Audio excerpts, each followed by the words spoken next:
gutting for Team Liquid because they had many opportunities. Maybe not many map points, but many opportunities to be able to win on split. 18-16 on their map pick. A devastating loss puts them in uncomfortable territory on Pearl. Running an amazing comp. They've changed it up, both of these teams. But now we're in a spot where Team Liquid, I think, really need a pistol to be able to get on board. The way that these comps tend to work, Team Liquid's got that double sentinel, so it's really difficult for EDG to push out mid against this. You just end up running into trademark, running into the wall. But Liquid are going to need some big results from Camo. Delayed horn from Simon. He's looking for that mid-round information towards A, and it wasn't broken, so options for Kung Kong if you wanted to go for that deep push, but mid the goal here for Team Liquid. Drone champion sight over towards at least lane, but it's hard that's really getting contested. They didn't clear nobody in B link, but Nats has found this walk up over towards B. So damn deep here. There is a vice wall, of course, so he can't full commit to it, but he knows where Chishu is now. And that is... Yeah. Chishu giving the plot away here, and it's just a call for the 3-2-1 swing out from the players to the wall triggered. That's an attempt of a timing by Kiko. He's going to make a go of it. Still, he's trapped, tight to the corner once more, and EDG barely removing this guy, but still finding the value, and as the wall fades away, Nats ensures that nobody's going to be fading to Black. Kang barely there.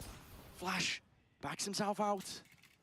They have to go back and get the spike at this point still. It's miles away. And look at where Patty is. I mean, Patty and Nats could not be more disconnected from each other. And Kang looking great here on this pistol round. It's a lovely one. Determined to have EDG run away with a 2-0 to start at Bangkok. They have read that Nats is rotating, and I don't think it's a bad read. Because otherwise he abandoned Patty Tech, and that is what happened, but they had to go and get the spike. EDG are not reading into the fact that Team Liquid just left the spike in the shops. It does leave Nats an open plant, an open site here. EDG look to play this one together. Simon has Haunt as well, so it's good use to clear out potential corners, and as long as you play together with that discipline and trade each other out, in theory, should go well, but you are up against Nats himself, and this guy, he's looks like it's planted for back halls. When do they decide to use the Haunt? Beautiful, but timinged. Simon sticking, diffuse, potential half, and it's not quite planted for him, so the stick all the way through into the end. And it's Simon who saves the day for him. Nats, consolation prize with the kills at the end. Still, pistol round is what EDG are going to be happy with. It's a net profit there, using the Headhunter bullet to get the kill. This pinch, well played by the EDG players. It's such a weird one, because Nats knows where Chishu is, calls for a crunch onto him, but then doesn't commit through the wall with Key. One player dealt with, removed from the side. Chishu can't be asleep at the wheel into that spot. He's got the supplementary util at least to try and help him out. Asawos, so there's no pushback, but there's a pull into their face, and they're all blind as anything. Spamming away, vulnerable up, but the judge even save you here. It's Nats making a good go.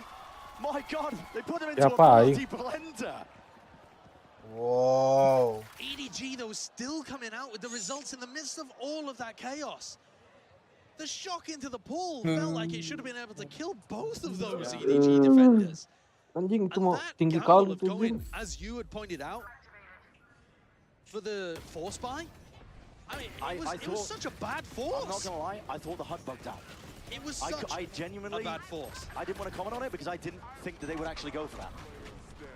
Like one of the camo half bought, some of the others had full armor ghost. Brother. Wait, what? What? Come on. Wait, what? First match. Dia ngapain? It does kind of feel like Team Liquid losing it here. Yeah. Please do not bring out the Elmas. Camo kills to be found. Oh my! Simon, can you save the day? Put up a bit of a stand against this one. Cuts it up close. My God, the smoke is blooming. The hero rifle. It's doing it. The fact that Camo saved on the previous round now gives him the bulldog that might win them round 15. Too soon, apparently. Still, Chichu cuts it up to the side there. And Kiku just taking a few bullets stray. Camo not long behind him. 10 to 5. EDG steamrolling. It's a gamble from Liquid. When they go down 8-5 Dikira deciding to sepi, go for the anjing. force, not willing to go down by 4, and Gak now mungkin they're down ya by sih. 5 Orang game because sebelumnya si risk Smogi aja gamble bunuh. did not pay off. Siapa tadi si I Vice-nya don't tadi? understand what Enggak, the read kan is there support Architect itu tuh tadi. kayak Must have krusial, apa bukan Nobody krusial playing. sih disebutnya. tucked up over towards double doors, Some but that's, interesting moments. yeah, some bizarre moments in this one. 5 to 10. Can they pull this lead back a little? Feels like EDG are running away with it. What's the buy even looking like? I mean, at least Nats has the ult, so danger in the hands of these Team Liquid players, but Kankang's immediately just taking our party up over towards A main, moving a potential position to play in. Rejoining and Cing, regrouping rame with the banget rest of art his itu team. EDG with that bangsat. pack mentality now, looking Bir to clear the tinggal way. anjing. Out through mid. Nobody's alone essentially taking this fight. I mean, they all are, man. Bomnya The drop. spike just What? dropped in the middle of What mid. are they doing? Team Liquid have got a decent read on Nah, the fact bro. that B is being played for retake. They should have that info. They've seen it on the pistol. They've seen it kind of by dying at double doors and dying in art. And yet, not really respecting EDG's ability to fight. Chambernya mid. masih di sana. The Liquid players have talked before about having a feel for the game. And when they Masa feel nungguin like they've chamber got nih? the rhythm of what's going on, they get the timings, they mati feel nanti. good, they feel confident they're playing together. Keburu. Tapi bisa mati sih Iya. si ini. This round was an example of the Si exact Cico opposite. nih. Yeah, Kalau di not OP nih. quite hearing the drums, are they? Kan? Nats is going to give it a go, but there's 15 seconds. It's not even possible to get the spike out. Exactly. But Safe I mean, lah. Nats has got a free gun, so you might as well. Anjing. Look a bit flashy Belakang. at the tail end of the round. His own slow betraying him there, though, from the Tour de Force, and it's looking My like a bit of a God. limp end to this. Anjing. Pull that one from. Doing tricks on him. EDG running away with things right now. Team Liquid need to revitalize all of the energy that was in the air for Split. And the way in which that ended, it's been sucked out the room. There is so much individuality occurring from Team Liquid. And like you said, you know, they feel like when they've got a rhythm and a feel for the flow of the game, they're taking liberties, they're getting quirky with it. Contact walking up, always as a pack usually as well, finding the gaps. Coba dia ngepindah tempat tuh. EDG in control. Tapi nggak expect juga Back sih. time out here for Liquid. The coaches, Lohan, Dia who juga had nggak expect such bakal a great satu result di with push, this team juga through nggak akan kickoff. expect. Abis itu Come up from tier 2 to Di- tier 1, Liquid's coach had quite a lot dikejar of gitu nggak di success expect lah at the pokoknya. tier 2 level. Kayak mau Job mundur life. aja. Asik. Now he's here and has made a resounding success out of this Liquid team in terms of getting them to Masters back. Terus nggak expect juga They bakal di stun desperately need his anjing. input now. Tau-tau di stun. Their ideas on the attack side are not working. They're not finding the space that they're looking for. And their contacty style that they've been loving to run with on attack is just getting shut down by EDG, essentially holding angles against them. Kang's got his dimensional drift to work with here too. So 5 rifles for EDG. As you can see, only 2 available for Liquid. And that's with Nats forcing up, by the Dari way. UI baru. Wait, Nats and Camo are going I to mean, decide to I don't know what they're doing with their economy. What are they doing with their eco? They're taking the time out to discuss this one. Of course, it's 11 to 5, so do you want to try and take it with the thrifty, or do you want to invest fully? Ah, But ini they udah are nothing half tulus in, banget half anjing out. tim Liquid ya. That is so strange, because it's not even like Nats has his ult in the next round. That's a weird one. I wouldn't hate a full investment when Camo has the Kalau dimension. kalah kalah No. lah. I mean, also, I wouldn't hate just Camo running a shorty, basically, Yeah. and trying to get a Right. pick. Going for it. Instead, he's going to be Anjing, double sent straight to flex. the dirt. I mean, that's a nice coordinated play from Si EDG, though, meninggal. realizing that this pressure's been coming through B. They clear it out. Defense reclear is good for both teams in that area of the map. Team Liquid, though, not in position to react. Simon, slightest of jiggle, gets the confirmation with that info. Thorns popped off at a moment's notice there. EDG were very much ready for this one now. Turning into the A split with a Cosmic Divide. Splits the way, gives a bit of safety in terms of the plant. Planted. And a plant that can't be spammed as well. Very open. Kang looking for information. Yeah, Cosmic Divide of his own. So sets them up now for the retake. He's trying to spot a Hasn't few of these seen- players. Hold on, seen one. Not much more past it. Oh my god, what an overextension! And Kamek returns with the fire. There's that trade, earns a rifle as well, just for his troubles, but a dart dealt with Chichu. Watchful eye onto a multitude of these players, and he's cleaned up almost Udah kalah, single-handedly. mau This guy ngapain? running rampant now, and EDG, the safety in numbers. Simon with the defuse, fully sticking this away. The weaponry just not even there for Paratech.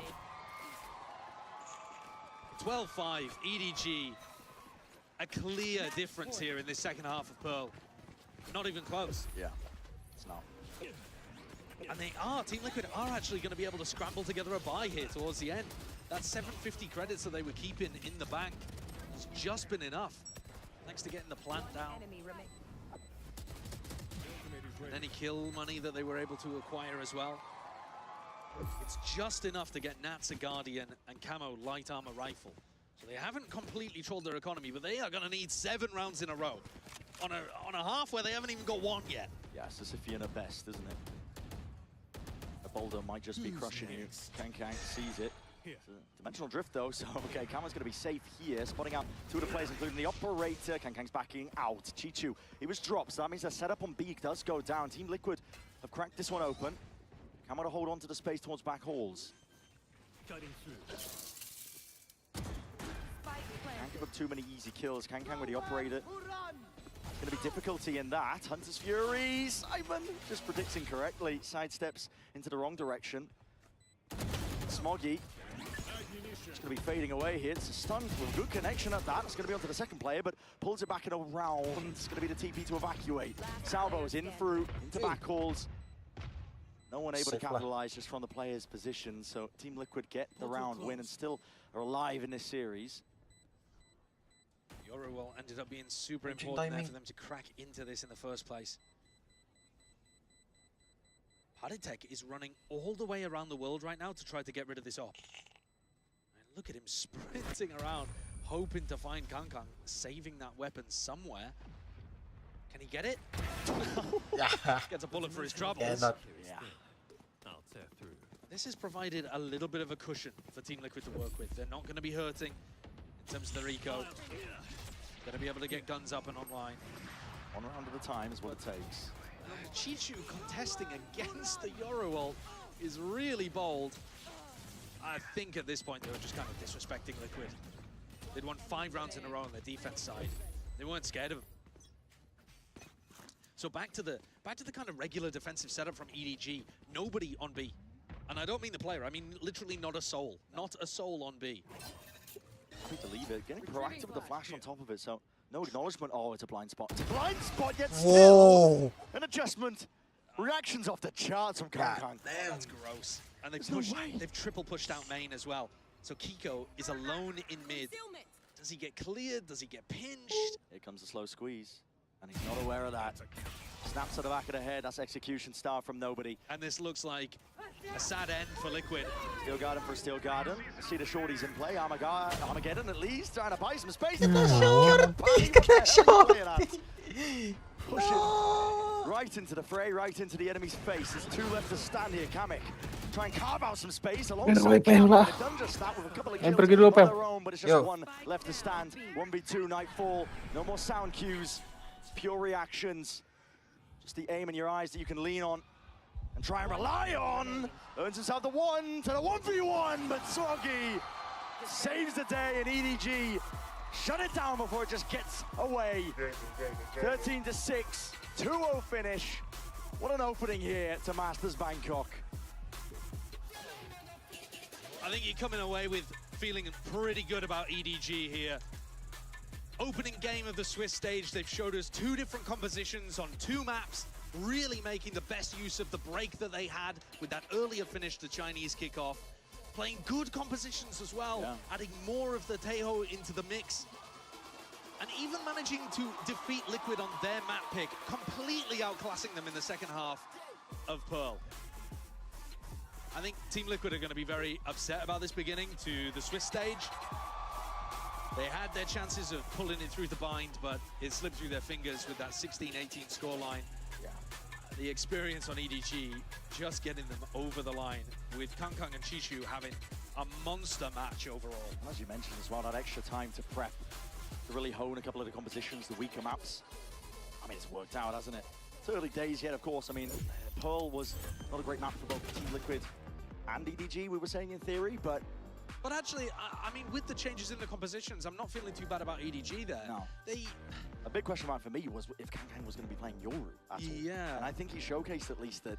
We've got to see them play against another team, though, that we know is good at Pearl before you're able to make any real assessments about it. Fun fact as well, that's actually the first time that EDG's even been able to beat Team Liquid. There you go. These orgs have gone up against each other, different rosters for Team Liquid in the past, but they were 0-3 all time, including one off-season result. So 0-2 in VCT. This is now, as Chichu said in the press conference, this time, it's our turn to win. Absolutely. I mean, EDG, they might have been tested in their own region, but listen, they came here to play.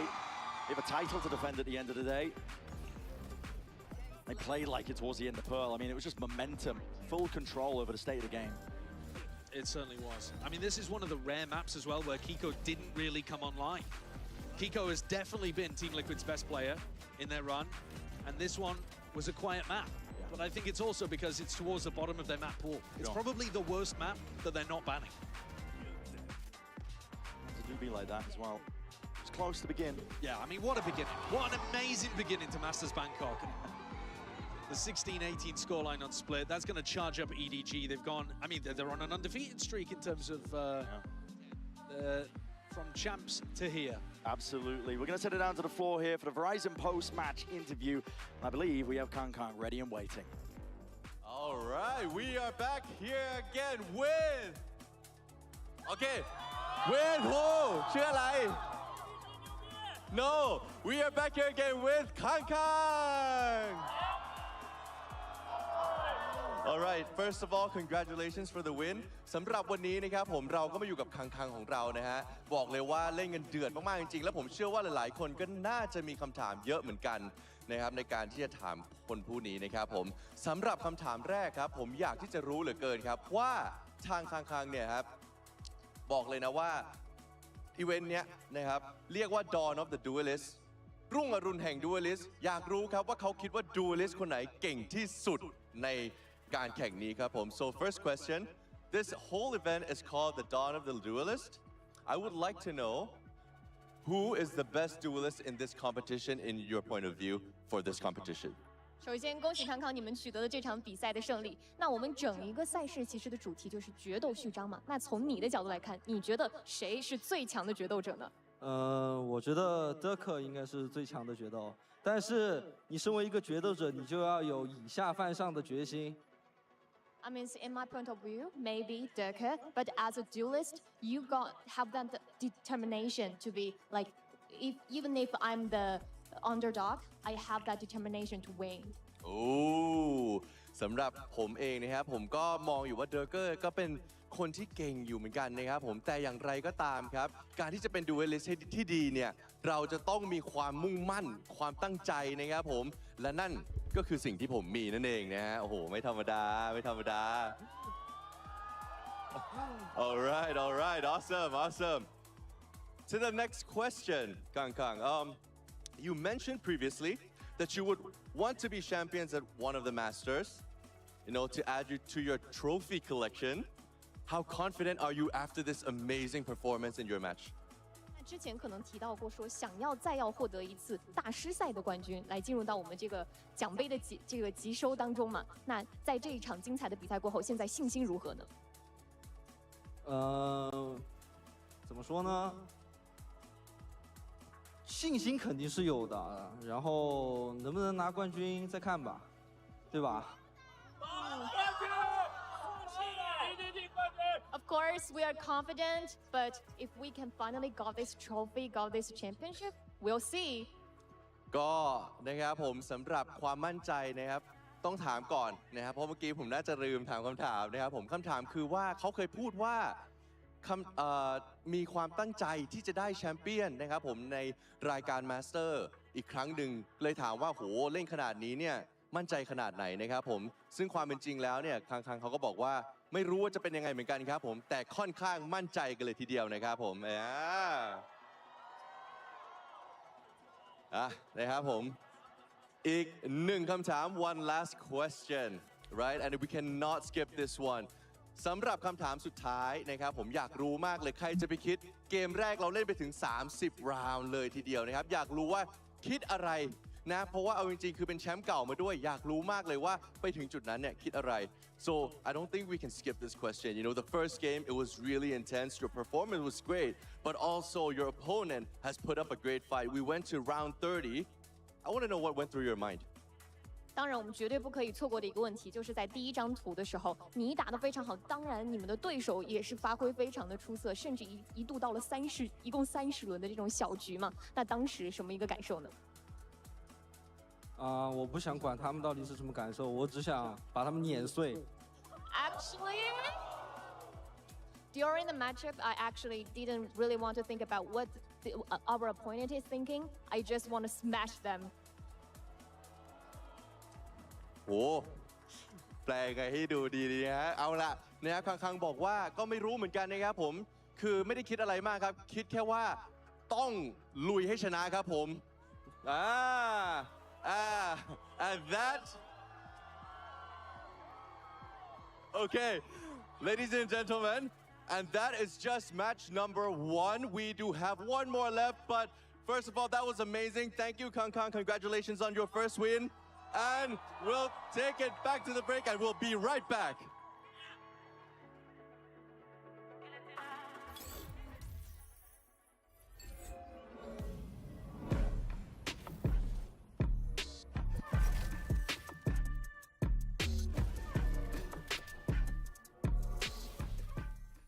The human body was built to move. Not trapped at a desk in one singular posture for 12 hours a day. It's time your chair evolved. This is Secret Lab Titan Evo. Ergonomically engineered for you, gamers, hybrid workers, artists, backing your every move.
some very important people next to me here, the Vibe Merchants of their respective teams. We have Bane and we have Zelsis, and of course, we have my goat, Jen, to help with some translation. So guys, I mean, you guys share a connection. Bane, you call yourself Korean. Zelsis! Yeah! How did this start, and why did you call yourself Korean Zelsis? 그냥 젤시스님을 봤을 때 이렇게 분위기를 올려주고 막 이런 게 저를 닮은 것 같아서 너무 마음에 들어가지고 또 좋아하는 형 그래서 코리안 젤시스로 스스로 부르기 시작했어. So when I looked at Zelsis, I kind of saw a little bit of me in him because he's the vibe merchant, you know, keeping everyone happy, and you know, he's like my American hyung bro. He's a good person, so I started calling myself Korean Zelsis. Aww, Thank look you. at that. He sees himself in you. That's my little bro. Aww. That's little bro. See, what are you gonna say? Connection here.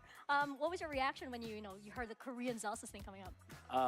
At first, I think I saw it from a tweet, and I think it was my teammates that were like, "Yo, someone is calling themselves Korean Zelsis in Korea." I'm like, who? And then like I saw the tweet, and I was like, "Oh, that's so cute." And then I was watching his like hype video. I can't remember the team you were playing, but he was just like yelling on stage and really hyped, and I was like, "Yeah, Korean Zelsis." Yeah, he representing the brand well. Yeah, he's doing great. He's a very happy guy. Every time I see him, he's smiling, having fun. So yeah.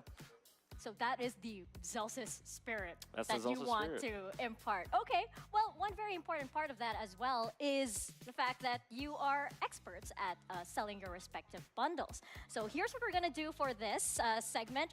We are going to be selling your respective bundles. You will have 30 seconds each to promote your bundles in any way possible. I'm going to give you guys the biggest platform, so prepare well. Let me know if you guys are ready, and yeah. Ready? Ready. 준비. Okay. 준비. Okay, who wants to go first? Any takers? Do you want me to go? Okay, I'll go. I'll go first. Hyung will go Okay. first. Okay, all right. Okay. We are going to learn from the master himself. So Zelsis, anytime you're ready, on your cue. Okay, I'm gonna start now, and sadly, I'm gonna take this to a competition. I'm just gonna write 2 because there's only 2 bundles here, and we're not the second bundle, so send bundle is number 1. It's also the number of how many masters we have compared to DRX, and why you should also buy the Sentinels bundle. And yeah, that's all I'm going with. Nice, short, simple, and sweet. All right. Spoken like a true veteran of bundle selling. Okay. Okay. Korean Zelsis, take it away. 저는 말을 못하기 때문에 그림으로 표현하겠다고 해주세요. Okay, since he can't talk, he'll just speak English. He'll draw it out. Okay. Okay, 30 seconds. This is exciting. I won't look those up. You can take a look at the work. That's true.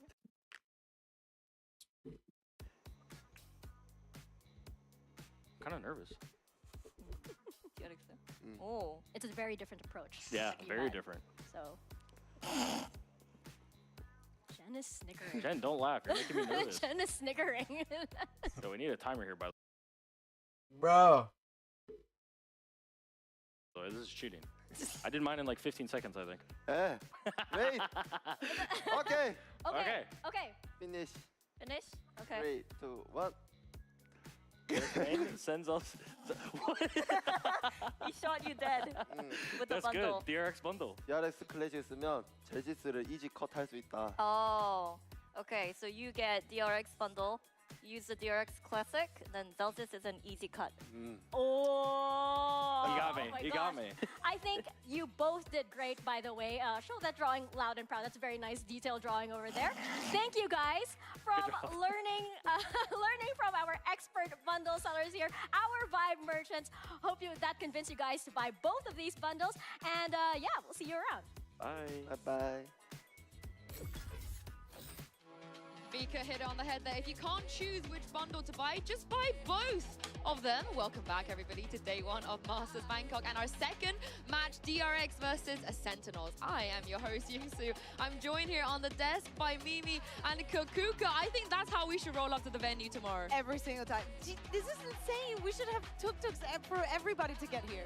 That's incredible. I mean, What a baller way to roll up. Yeah, slow-mo John QT exiting that tuk. Oh my goodness. I can't wait to see the fan cams of that. Now, let's talk about this matchup, of course. It was all very friendly and wholesome and cute. But Mimi, if we take into consideration what happened in Champs, it's not like that when they get on the stage. Yeah, absolutely not. There is some history between these teams. Last time, this was Sen taking down DRX. Sen went on to make a top 4 at Champions, put a pin on a very strong year for them last time. But since this match, a lot has changed for both these teams. Picking up 2 new players apiece, but for DRX, the guys definitely still have a chip on their shoulders after losing to them last time. Yeah, exactly. And I don't think it's only about Sentinels, it's about DRX as an organization and what we've had throughout the history of Valorant. Them not being the first ones to lift the trophy for a Pacific after the name that they have made for themselves for so long. Yes, they still have to even take a map off of Sentinels historically, but the face that we're seeing from DRX with the changes that you were mentioning, Mimi, is definitely looking promising for 2025. And now a very peculiar position, I feel like, for DRX. You know, they are the seed 1. They did win the title, but Kukuka, they only played against Korean teams. They haven't played against anybody else yet this year with this new roster. So how big of a challenge do you think this match against Sentinels will be compared to what they had to face domestically? Exactly. I think that for Sentinels and any team that has to, you know, at some point have to go through the lower bracket, having that loss, losing as a team also is very important. It's going to play a part, right? Like you have people that are going to be for the first time in a global stage. On the side of Sentinels, you do not have that. Even though they have new players, they do have that experience. That they do, and let's be honest, their new players have been just insane to boot for this squad, but I think they've really found themselves in this meta. They've worked together in a way, have really good team fightings in these late rounds. They play a lot of double initiator, have super strong exec ideas. The meta right now, to me, feels super good for a lot of the classic Korean style of a lot of Yuto combos, a lot of hard execs, and DRX have really leaned into that, but Sen is a very different team. They're playing the Yoru, they're playing the Vice. It's a lot different than what they've experienced back in Pacific. Yeah, and speaking of some of those new faces, let's check in with Mika Fabs and Hyunmin. Hey guys, I'm here right now with Hyunmin from DRX. Now Hyunmin, you are now debuting on the global stage, and just a few weeks ago you debuted on the Pacific stage. Are you feeling a bit more nervous now? I mean, especially since Sentinels are your opponents. Does that add to that? How are you feeling? I want to say if I would feel nervous, I think I'm more excited to play, and also more excited that my enemy is Sentinels. Well, I'm here to see that excitement on stage. Good luck. Cold, very, very cold. Doesn't seem nervous about it at all. But this is the thing about all of the players that are new on stage today. Kukuka, the 4 additions, the Sentinels as well as a DRX, all very cold, all very calm, all very collected. Yeah, but that's until the match starts, right? And the tension starts going up. You actually have to perform. But Mika put it there perfectly. A few weeks ago, he was debuting in Pacific. Now he's debuting here. 2 days ago, he turned 19. Like, there is a lot going on in his life for such a young player. Hyunmin's story is so cool, too, because this is his first time playing in Korea when he was playing in Pacific. He's a Korean-American guy, but he was playing in Challengers Japan last year. Well, I believe living in Hawaii, playing on ping all the way over into that Challenger scene. DRX scouted him, picked him up, and my God, has it been paying off. He has been outstanding in Pacific. He's one of those players that you look at him in a position where he's getting swung by 2 different players, and he's so good at getting the first kill, strafing, readjusting, and almost always doubling it up. The amount of 2Ks this guy gets it's just ridiculous, and it's his rookie year. Yeah, we will talk a little bit more about freeing in just a moment as well, but for now, Bang and Naray, it's like seeing an old friend for us, you know? Naray was in EMEA last year. We so graciously gave him back to America. He's an American We graciously returned him, and he looks great. Yeah, he looks great. I think that he's found a very nice home in Sentinels. I think that he goes along with the entire vibe of the team, but see him at the way that he is evolving as a player with them, it makes a lot of sense. And it was big shoes that he and Bang had to fill with Tens and Saucy, 2 of the biggest names in Valorant, former champions in their own right, retiring.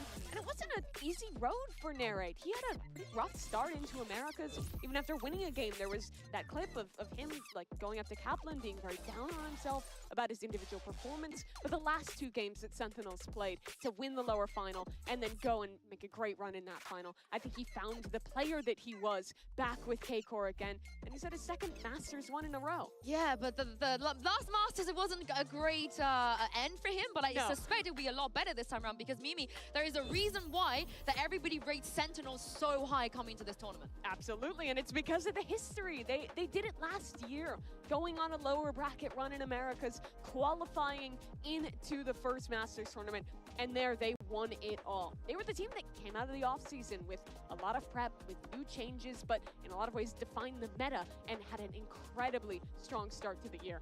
Not only that, the rest of the year was probably the most prolific for NA last year. Yes, they didn't end up winning champs, whatever, this and that. It was a very good year for them. And this roster is looking pretty good for what we're saying about the filling out the shoes. And also going back on the subject of narrate, yes, Casey bombed out of the tournament in Masters Madrid, but his performance was not affected by it. I think that he was putting in the numbers even if they were losing. And we can't forget about Bang. When 100 Thieves did so well stage 2 and making an okay run at Shanghai, I think Bang was their best player, and he's just kept in that stride now with Sentinels in 2025. Yeah, speaking of some of the Sentinels players, earlier Mika Fabs caught up with John QT. Take a look at this. Hey, I'm here right now with John QT of Sentinels. Now, it wasn't too long ago that you faced off against DRX on a global stage, but they look a little bit different now. What's your read on their new squad? I think they're coming very strong. Obviously, they won Pacific, but I feel like they kind of still have the same structure, same idea, same coach. I think we'll have a good read on them, and it'll be a good game. What's your read on the Instalock Tejo? I mean, me and Frian are kind of like the Tejo brothers, but I think I'm better than him. All right, well, best of luck. I'm so glad he mentioned that, the Tejo brothers, but he thinks he's better than Freeing. Do you agree? Yes, because I have seen Freeing using ultimates and salvos that I don't think were really thought through or really understanding how to use it, or when is it's not when is the moment, but actually what you're trying to achieve with it. Yes, he has only played Tejo for the entirety, for every single map that they have played during kickoff, Green has been on that agent, so the reps are definitely there, maybe. I have to disagree in some ways around his drone and his stun use. I think it's the best of any Tejo I've seen. He does a great job of using those abilities will give you. proactively. Honestly. He oftentimes is using the drone's suppression ability very strategically to take care of opposing ultimates. But John's looked great on the agent as well. This was a new thing for him, playing Sentinel in 2024, role swapping along with some other members, also changing roles into this year. And I think that him playing so much of this Tejo has allowed Sentinels to lean into this read they have of constantly breach Tejo, Vice, Yoru, which I think is so strong right now. Vice is the best Sentinel in my opinion. Yoru is the hard counter against other Vices, and a coordinated breach Tejo duo is so tough to deal with. Yeah, exactly. And what kind of Sentinels are we going to see here? Are they going to go for the aggression? Are they going to take advantage of all of these pieces? Or are they going to be a little bit more laid back, trying to see what the opponent is going to be? I personally would like to see the first one because I want them to feel comfortable and convincing and to see themselves as winners of this tournament. Honestly, I also agree with Mimi maybe a little bit. I think Freeing could have John QT's number on that Tejo, but the wait is over. The fans are getting very excited behind me, so it's time to send this down to the stage and bring out your second set of teams. Today it is Sentinels taking on DRX.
Stop pinging.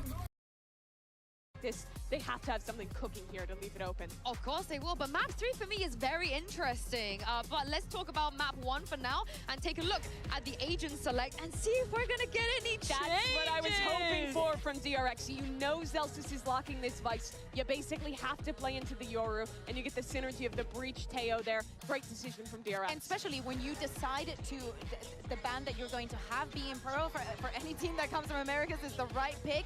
But seeing also these changes, teams coming from the first seed that we just saw in EDG and now DRX, identifying the strengths, the combos that they can also have on the map, and how they can exploit what Sentinels do here, it's key. Name of the game for DRX is A Rubble re-clears. Sen is going to be fighting there a lot. They have a super strong defense with the Vice, and the Yoru will help DRX get through that. Well, our teams are locked in, so let's send it over to your casters. Give a warm welcome to Achilles and Paperthin. Thank you very much. Here we are, DRX versus Sentinels for our second series here at Masters Bangkok. And already some changes, the desk highlighting it, the Yoru coming in for Hyunmin. Second time that he has ever played it in a tracked game. This is madness. I mean, you've got Bane switching off of the Fade into a Breach, so this looks to be potentially a little bit more execute heavy, a little bit more set heavy. And then the Cypher as well, something that we haven't seen from Flashback on this map so far this year. He's played Viper, he's played Vice, now he's going back to Cypher, an agent that we know he's very comfortable with, but usually we're used to seeing him on the likes of Abyss and other maps like that. But he's gonna have an interesting situation. There isn't a lot of ability to clear those trips. Yes, you can get the information with the Fade, but you really only have the raise nades to deal with some of those locations. So I think it could be a little tricky because Sentinels on this map really likes to go C on their attack side. They really like to put a lot of pressure on that side of the map. They weren't super rubble heavy the last time they played this, so I'm pretty curious to see if this is kind of a mega picture, like big picture strategic decision from Termi and company to more play against, like this comp to play against the way Sentinels plays. And I think seeing that would be a bit of a relief for the DRX fans because it has been a little bit of a revolving door when it comes down to Asian compositions that we've been seeing from them. Played Lotus last 2 times versus T1, dropped both of those maps, and we kept seeing these little minor changes. This now a lot more overarching. It's not just the flip of that Vice to the Viper, etc. Now you have the Cypher back into the mix. You don't have that Viper, you don't have that Vice yourself, but then that Yoru from Hyunmin. He has been a huge bright spot for the team so far this year, but how is he going to look stepping into this, onto this agent rather, that he just does not have that much experience? Yeah, both these teams. I mean, Hyunmin freeing for DRX, and then you've got players like Zelsis, John QT, everybody stepped up on the side of Sentinels at times where they can just make these explosive plays. I mean, Mako's a given quantity, of course, on DRX as well. He's always going to give you solid or beyond solid efforts, but both these teams have relied sometimes at some of those hero plays. You know, Hyunmin diving in, creating space, and getting these crazy 2K, 3Ks. But then on the other side, Sentinels have kind of done the same sometimes. And on this map the last time, it was Zelsis who was popping the heck off. I mean, he had an ace on this map the last time they played it on the Vice. So super curious to see if he can keep that up. See how they do fare. Mako, of course, continuing the reigns. You're carrying those 4 from the last time that really they'd played against Sentinels at a VCT event.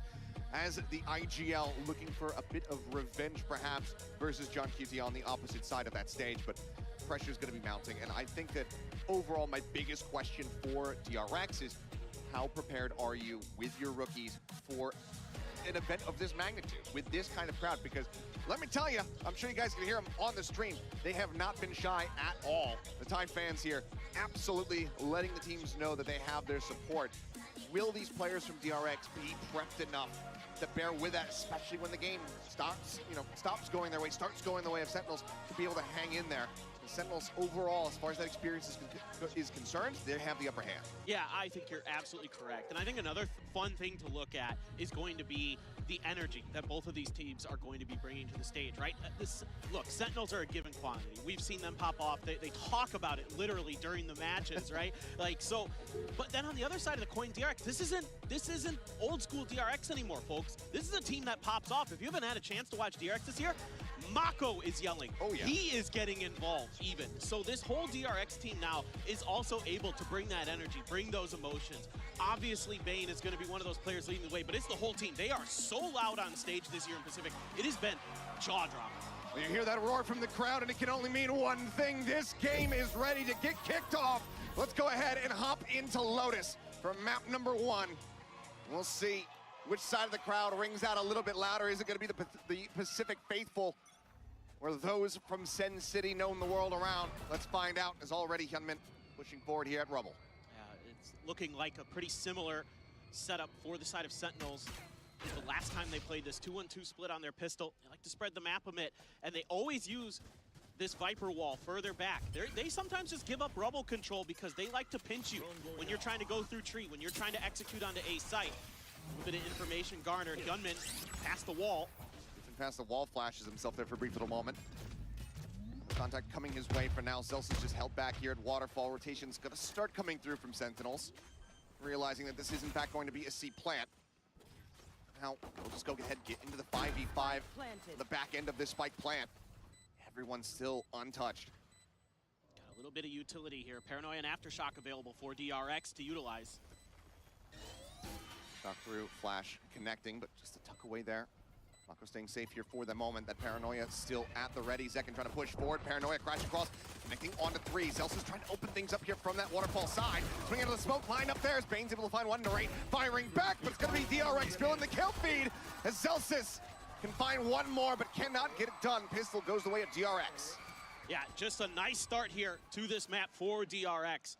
Working things nicely, being patient off the rip, just seeing if there's anything unusual from Sentinels in the beginning. There isn't. They're able to get Hyunmin past the wall. Then it's a good use of the salvos by freeing right as that wall is dropping to give DRX the ability to make that execute cleanly, safely, force Sentinels to play a full-on retake. And then they just lock it down with some good shots, and you can hear them. They are loud, folks. This is not the DRX of old. Certainly not. Bane on the rejoin, give them some much-needed energy, as it's going to be a little bit of a rush play out here towards Mound. Cut of the noise in the meantime, just going to be Zelsis on his lonesome over here by A. Rides the rope, gets up top over towards safety, just relaying his pressure coming his way to the rest of the squad. Site will be taken, the plant can come through. Yeah, they've got the U-tilt to watch the backside here, assuming they check the camera. It's get cleared, so they're going to be aware of this long lurk flank from Sentinels. See if they want to get aggressive on this, try to deny Sentinels going down to the spike. Door broken open, 7 seconds until that next salvo comes online here for freeing. Also does have that concuss. Mako plays close here for the moment. Bulldog in hand. Hyunmin down at drop. Bulldog of his own. Mission is for Sen. They try to make a play for it. They just sit back. Looks like they're going to try to at least get something going here as Pain Shell does land. Hyunmin eating a bit of damage, but widely sent, seeming content to just go ahead and die to the spike. Get that death bonus for DRX. This does mean that they're going to be able to hold on to all of these weapons.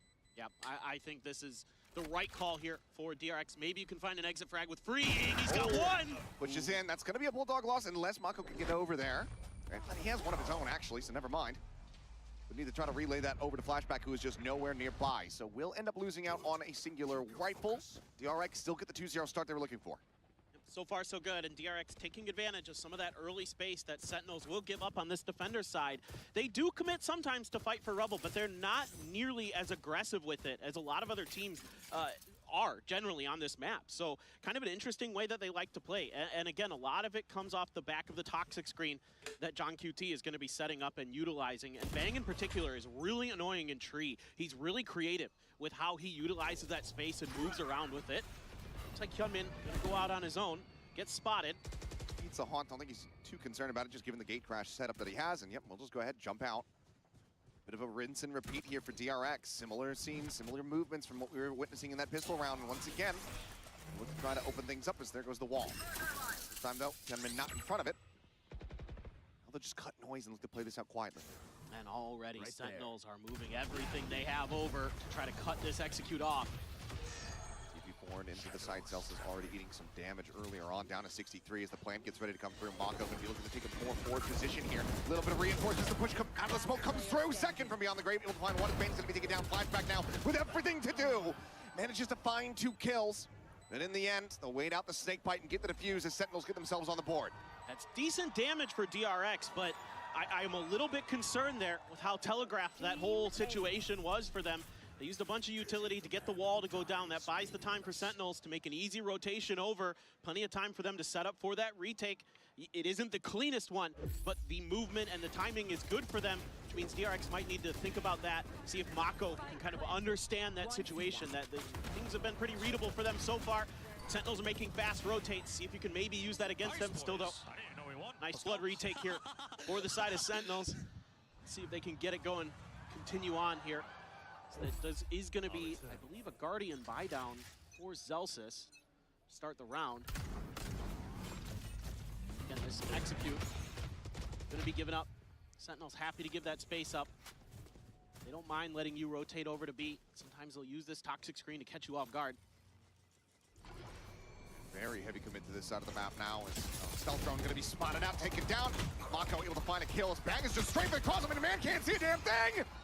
And as he regains his vision, he will lose his life. Mako picking up 2.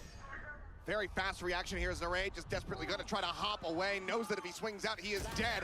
Ends up falling to the aftershock. As on a quick peek, we'll find John QT. DRX are wise to Sentinel's way. I mean, it's all util here that gets the job done. It's the stealth drone that identifies Zekin, and then you're going to get the kill on a bang off the flash, and then you get an aftershock kill to boot. Crazy good preparation being shown so far from DRX. That round right there was as good as it gets as an ante. Unbelievable. Zelsis now is having to stay tucked away, just that Guardian in hand. Doesn't look like anyone's going to go too deep in pursuit to try to find him and suss him out. We'll be able to go ahead and at least retain that, but DRX moving up now by 2. We'll get the upgrade here onto the Phantom. Just min-maxing as much as humanly possible here is Zelsis, but in the end, it's 3-1. DRX out in front at the moment here on Lotus. Yeah, they're just really well drilled, as you would expect from a team with Termi coaching them. You know, some doubt with this DRX roster coming together this year. But Termi has once again worked magic.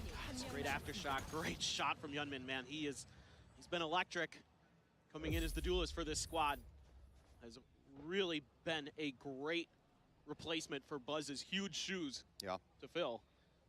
Now, Dimensional Drift one away, the Rolling Thunder as well, right there for Bane.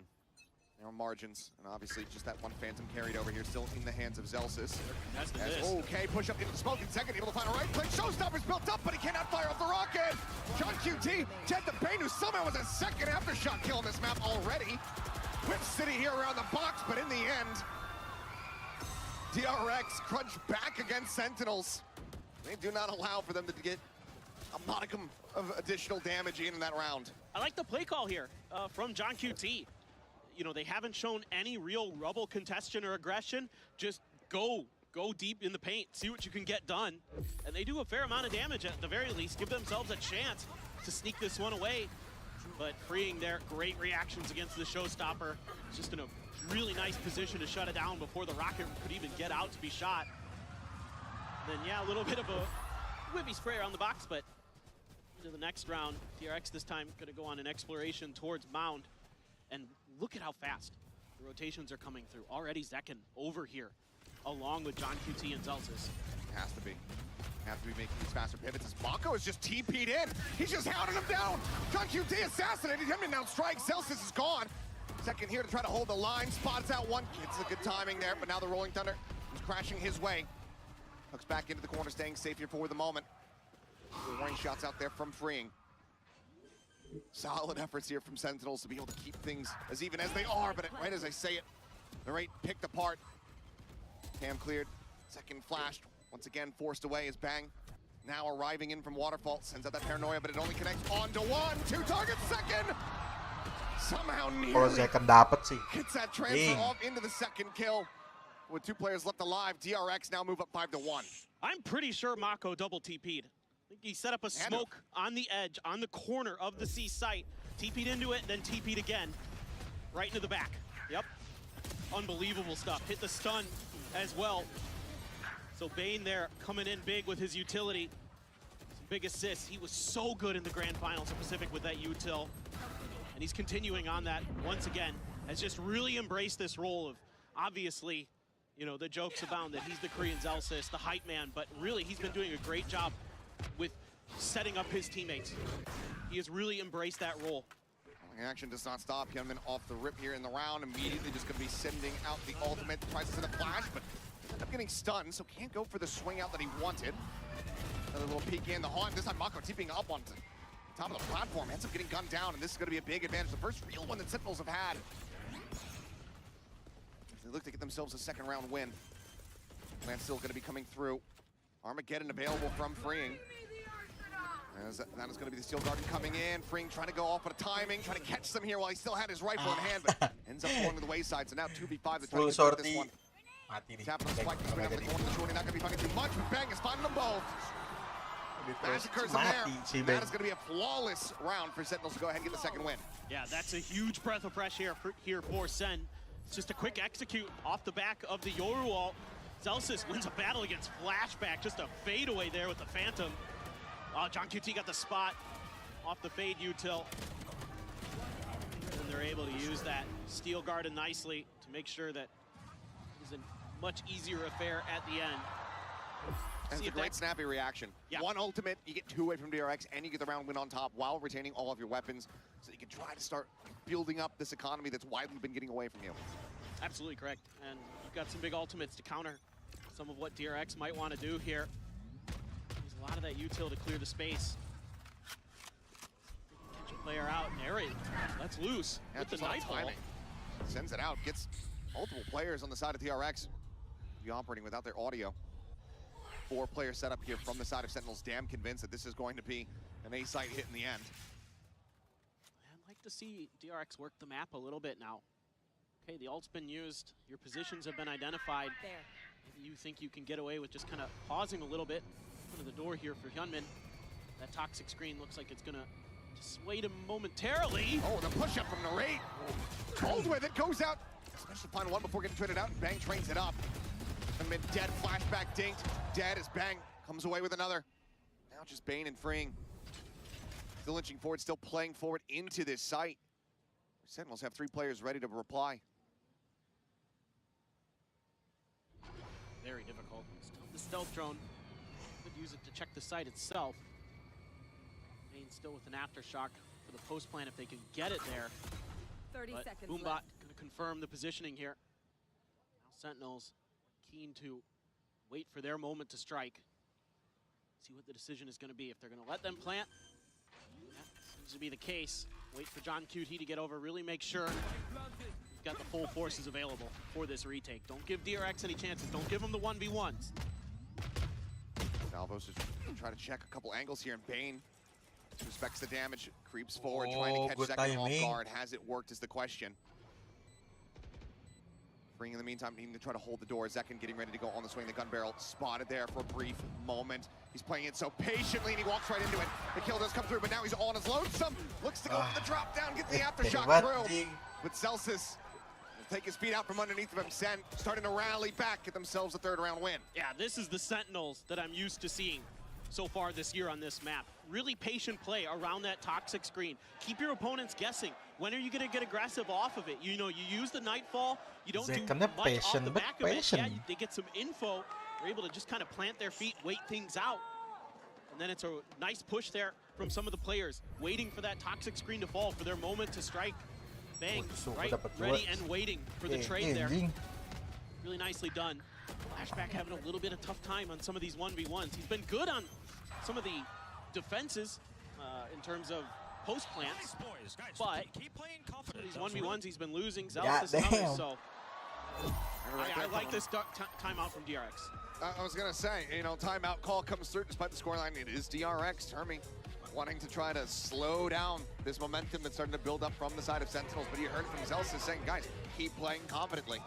Clearly things a bit shaky in these initial rounds. Onus is now on DRX to try to silence that confidence on the opposite side of the stage. For sure. And what I hope that Termi might be instilling in Mako and the others here is spread the map a little bit. Let's work, try and bait out some of the utility, try to bait out some of the Sen players. You know, we used a lot of our playbook here with some set executes. We went with some fast rounds. Some of them didn't work, some of them did. Let's try and slow the pace down a little bit now and see if we can catch Sentinels off guard and push and pull them around the map a little bit more. You will find some openings against Sentinels as well. That's something that teams have done rather well against them. That's one of the weaknesses I found in my VOD review of the Sentinels leading up into this event, is that sometimes they just kind of leave some pretty big gaps. And if you have good reads on it, you can sneak through, get some huge flanks, get some easy kills. So far, DRX, though, has been really clean with their util usage. But Sen has responded in kind. Got their heads on straight now. Zekin sensing the pressure. Just going to get on out. orb fed over to Hyunmin. Still a few away from the next one, but still have the Armageddon, still have the Neural Theft available. Mako's ult as well. Second in, just go ahead and stay put here for the moment, but now that salvo comes through. Mako once again looking for the same TP setup. Goes over towards that side instead. Paranoia up over the top, gonna be able to get a connection, but Narrate just spamming through the wall. Does manage to gun him down. Kane finding one, is freeing. The Armageddon across the way, second. Ends up getting mowed down by it. Now just banging Zelsis. Trying to somehow clutch this out. Seems like the call just be back away, or at least just a quick peek in from behind. Need an opening and they need it ASAP if they actually want to try to pull the trigger on going for this retake. Player spotted the swing out, Hyunmin, however, holding down that defender's side. Bang, hits the floor, and Zelsis once again is going to have to backpedal, but this time DRX, they are hot on his heels. They are on the hunt. Slides up alongside the box, a swing onto the corner. Snappy to readjust, gets the headshot. Everybody else swooping in from behind. They want this guy dead. We'll go ahead and make contact once again here with Bane, it would seem, but no. Looks like he opts to just go ahead, take his death into his own hands, not allow for them to get the ult charge, to get the money that could have given them the Rolling Thunder. This is fascinating stuff that we're seeing from Mako and DRX. Mako's very loosey-goosey. He's acting like a duelist. Yeah. He's the first one in. He's jumping in, leading the charge, opening up space. And Hyunmin there, able to be the one to back him up off the back of it with the Yoru util. I mean, it's crazy. And then you've got the Armageddon and everything else you need for that post plant. Yeah, just a hairline catch there onto second. Thought he was clear of it. Ends up barely hitting that S key. Ends up getting ripped apart by that Armageddon. So now we're going to see a timeout call, this time from the Sen camp. Kaplan similarly not wanting for DRX to start revamping up with their momentum. Yeah, absolutely. It's really tricky what DRX is throwing at you. I mean, that last time out was just all about another set play. That was all it was. And if they can beat you like that, you know, against a team like Sentinel, sure, on your attacker side, you're going to have some opportunities to showcase your ability to do the very same thing, because this is a team that is very, very good at that. But right now, they got to stop the bleeding. DRX is looking really, really strong. You've got the showstopper for Zekken coming into this next round. Maybe you can find a good way to utilize that. Sometimes Zekken will get like really close to the front of B main when he has a showstopper, something like that, like hoping the opponents will group up, clump up, that he can find an opportunity to try to catch them in a choke point with it. See if maybe he opts to try that at C. Odin as well, going to be invested in for Narrate. Start spamming through those walls, see if he can find any connections onto DRX players, but for now, looks like maybe a 3-2 split. Flashback, calling for a little bit of backup from Mako. Zekken. Oh. Media exit, dancing around these shots. He's stagnant, tucked in behind Mound here. Oh, 3 swings out, and this time the shots will connect, freeing, able to go ahead and come away with a free kill. Mako just staying put here. And they're rotating off that kill. They haven't done this yet. And Sentinels isn't moving. They haven't budged. They're not biting. They've also kept this Odin quiet for the time being. Not sure if this is going to be red at all. Celsius also just tucked in behind the box, is trying to find that stealth drone. Cannot do so. Celsius now going to be forced back away. The aftershock even thrown towards him to try to stave him off. And Mako once again leads a charge, rushing forward, finding John QT, finding Narrate. John QT. Right there. Just given the money here. Zekken going to stay put over on that C site. Zelsis there at upper. Spike planted. DRX could go on the hunt, but otherwise looking like a flawless round for them to get to 7. It's been, what, four or 5 years now? Mako's back to playing Duelist. That's what we're seeing. Yeah, he started back. out, yeah, Babo's back. Like, unbelievable. The way he's just pushing the pace here with these teleports, finding space, finding weaknesses in Sentinel's defensive setups, and getting through and getting huge opening kills, or at least creating the space that DRX needs to get their executes to go.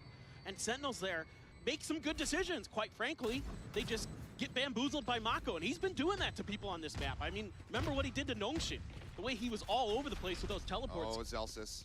He has the lineup for it. Mako out for blood, and he will find it. Kill comes his way. Hyunmin does get dropped off screen over towards C site, so Zekken able to go ahead and retain his weapon. That's as good as it gets right now. 7 rounds confirmed here for DRX at the half, guaranteeing that they will be out in the lead. Potentially all the way up to 9. The ult economy is also very much on their sides. Rolling Thunder and the Dimensional Drift both available. From the shadows from Mako, also there.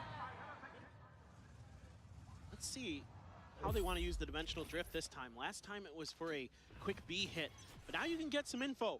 You could put that Rolling Thunder to really good use off the back of it as well. If you can find second, even better, because he's got that showstopper still, and you'd love to get that identified. You'd love to get that out of the round.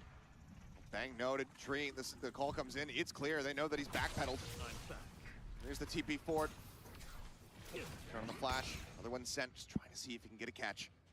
Sentinels quick to get on the rotate, work their way across towards this A site. This is still on a bit of a late linger though, as Paint Shell as well as that bite sent, just trying to catch somebody with the vulnerability. Second for this showstopper's gonna have to go huge. Finds one, Mako gonna be taken down. Rolling Thunder now coming out in reply, connecting onto 3 different players. Holds them here at Bang for the moment. The South throws now built up, set up towards drop. Bang gets another aftershock kill. 3 in the map, it's unheard of. Zerate now taken down as Hyunmin just scales forward into the backside. Looks to steady the aim, but it doesn't matter. Pain and Freeing are there. They have the kills, they have the covering fire, and DRX with a 5-round lead going to the last round of the half. The speed and tenacity that DRX is defending these retakes, these flood retakes with is crazy. I mean, look, we've seen some pretty insane reactions from these players. This is the best yet. They are clearly not bothered by being on a bigger stage, not even in the slightest. These new players for this team are stepping right up to the plate. And of course, you've got some of the veterans who were here last year, who played Sentinels last year and lost to them in Champions. And Hyunmin just gets one off the rip. I mean, already second dead over by the orb here at A. And now they have to try to bail out. Bang here, positioned up on top of rubble. Zerate instead is gonna be the one catching a stray as Bang slowly, steadily tries to creep back, tries to offer up something, tries to summon an elimination through this Viper wall, but has not been able to find it. Mako almost goes for the stick. Does end up getting broken, but Bang once again is gonna have to backpedal. To set up the smoke, Hyunmin already, however, here in the side. Maybe a glimpse caught there on the minimap. Either way, Bang has fallen. John QT watching the rope. He's delivered a bit of a freebie, but as Mako just counter swings, he takes his head clean off. DRX will go ahead and seal the deal, 9-3 at the half. I mean, this is just a masterclass in execution from DRX. And I'm talking about the way that they're setting up their attacks, the way that they're chaining and organizing their utility is immaculate. I mean, just finds a little bit of gap there. Hyunmin finds that kill. Freeing next up to bat. Let's go. Takes down another. Wow. Bane got the spot right through the smoke right beforehand. They're looking damn clean. They're on fire. A moment of reprieve here for Sentinels as we get ready to go into the halftime. See you guys on the other side. Had it with your old phone? We've got you. At Verizon, trade in any old phone for iPhone 16 Pro on us, on any plan. And get iPad and Apple Watch Series 10, all 3 on us. That's up to $2,000 in value, only on Verizon. Red Bull gives you wings.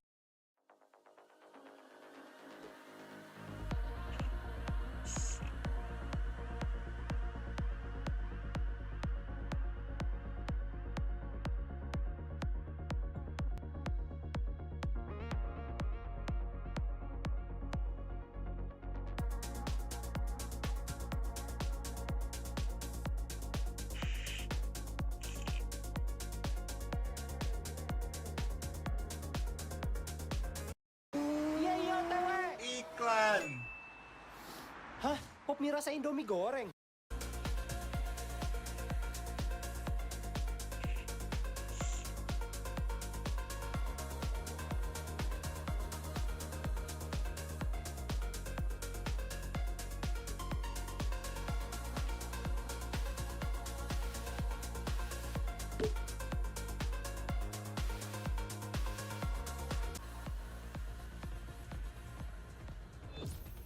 All right, we are back and about to go into the second half here on Sentinels map pick of Lotus. 9-3, the scoreline set up here by DRX after a very dominant attacker side.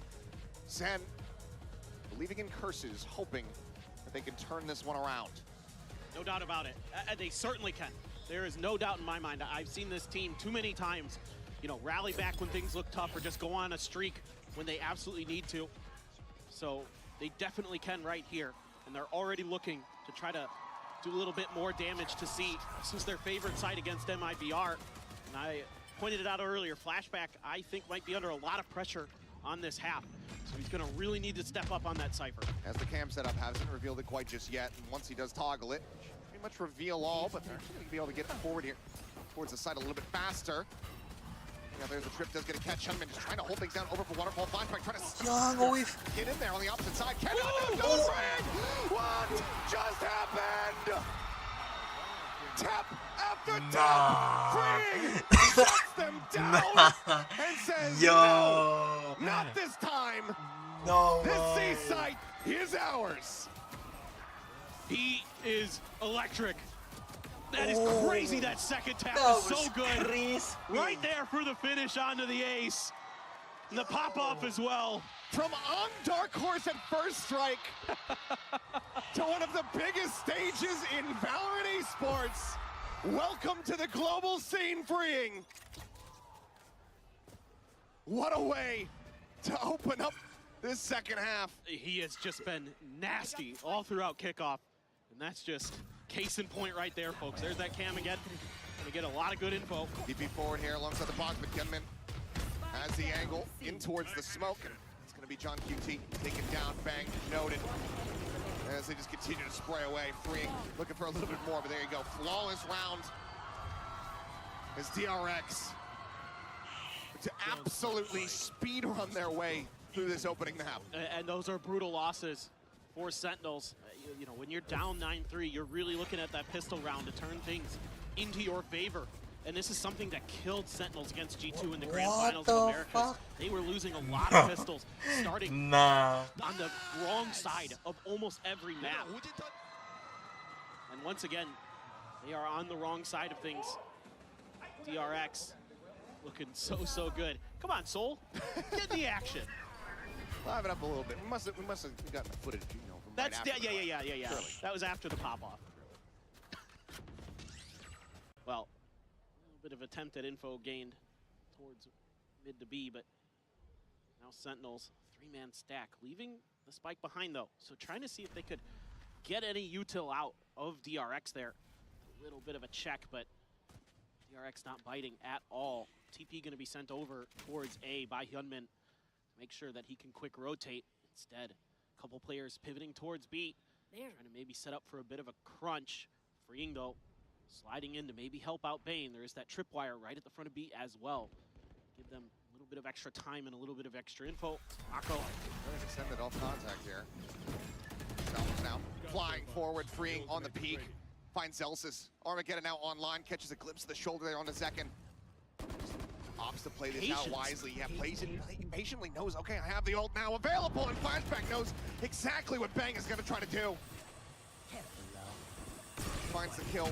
30 seconds left. Boombot cleared out. Cam still here on the entryway, but Flashback scales forward, getting closer and closer toward this entryway. Trying to surprise, wanted to try to get the jump. Bane here has the trip to try to play off of, cleared out the Stinger, they line up! No, Mako, Tums get involved. Gets a piece of the pie, but John just doesn't have it. The spike is stranded here at the entryway. He's got 5 HP. No recourse available other than to try to hold on to this weapon. It's like DRX is looking at the death ball. They say, we've got the cash, we've got the funds, we've got the confidence. And now they're looking for the win. I mean, they're just so great at reacting to every move that Sentinels is trying to make. It helps when you've got Freeing just lasering people down. And then Bane there able to play right off that tripwire. Mako as well, giving him a little bit of backup. Now Sentinels looking to take another timeout seemingly, as they are looking at a nearly impossible task of coming back on this. Yeah. I mean, maybe this is just a moment for Kaplan to kind of get the boys in a right headspace. Say, hey, let's try and get 4 or 5 rounds in a row here. Let's come out on a high note. Let's see if we can deflate this DRX team a little bit. I don't mind this at all. You've got the timeout. You might as well burn it. But this has been absolute disaster for Sentinels on their map pick of Lotus. Yeah. Certainly not the way that we were anticipating this to go. And I mean, again, the quandary surrounding DRX was how is this comp going to look? They are a very good, execute heavy team. With the Yoru in here, there's a lot of things they can do, but how comfortable is Hyunmin going to look? It looks like he's been playing Yoru his entire life on stage. It does. It looks so clean. I mean, and it helps when you've got players like Mako who can step into a slightly different way of playing Omen off the cuff and set up that space for you to be actually the secondary entry in a lot of situations for DRX.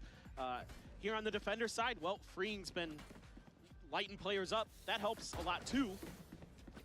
And he has been just as good as always. 17-5 right now for the Tejo main. Now they've got 4 players here at Rubble. They're so ready for this. DRX.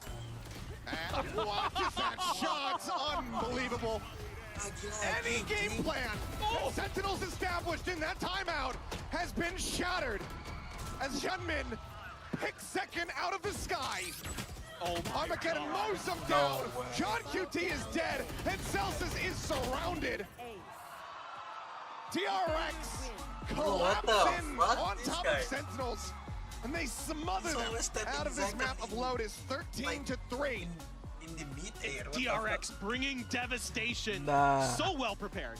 That they absolutely are. For Sentinels, how well prepared is your Haven was something brought up by the analyst desk. We're going to find out after a quick break.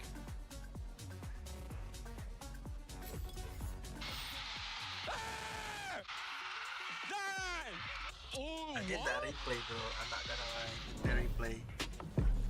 ASAP.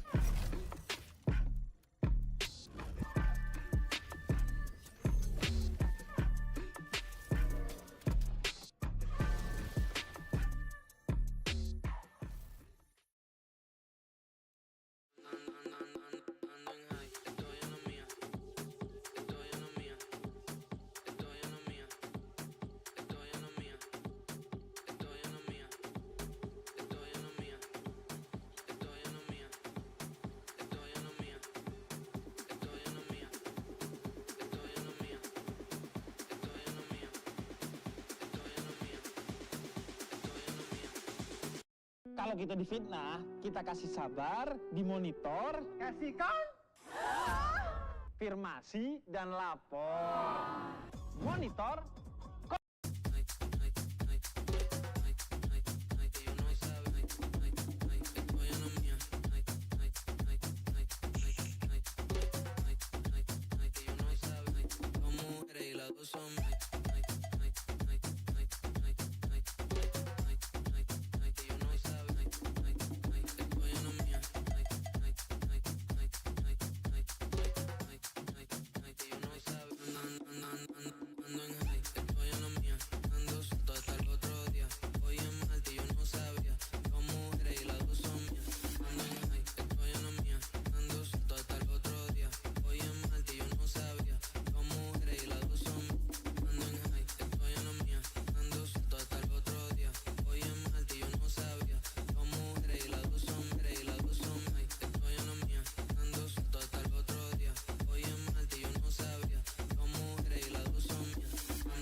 Face your death, cause you play a roulette with each step I progress, no less. Go ahead and place your bets, cause we know where we at, we know we top tier. Cause all the hate that you bring, we know it stops here. I'm taking off like a rocket here and stopping here. It's strange how they cannot see the future, but see profit here. Wait up, we gon' always win.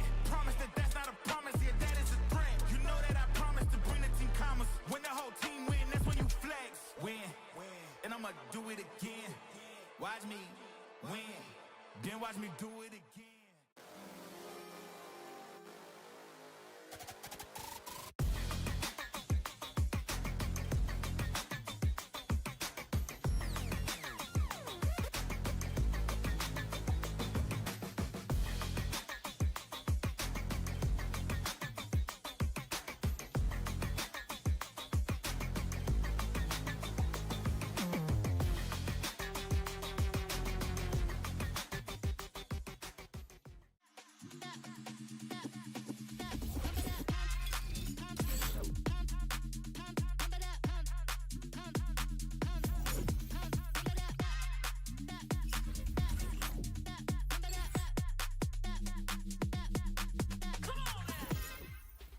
with Termi of DRX and the Jen Lee. Termi, 안녕하세요.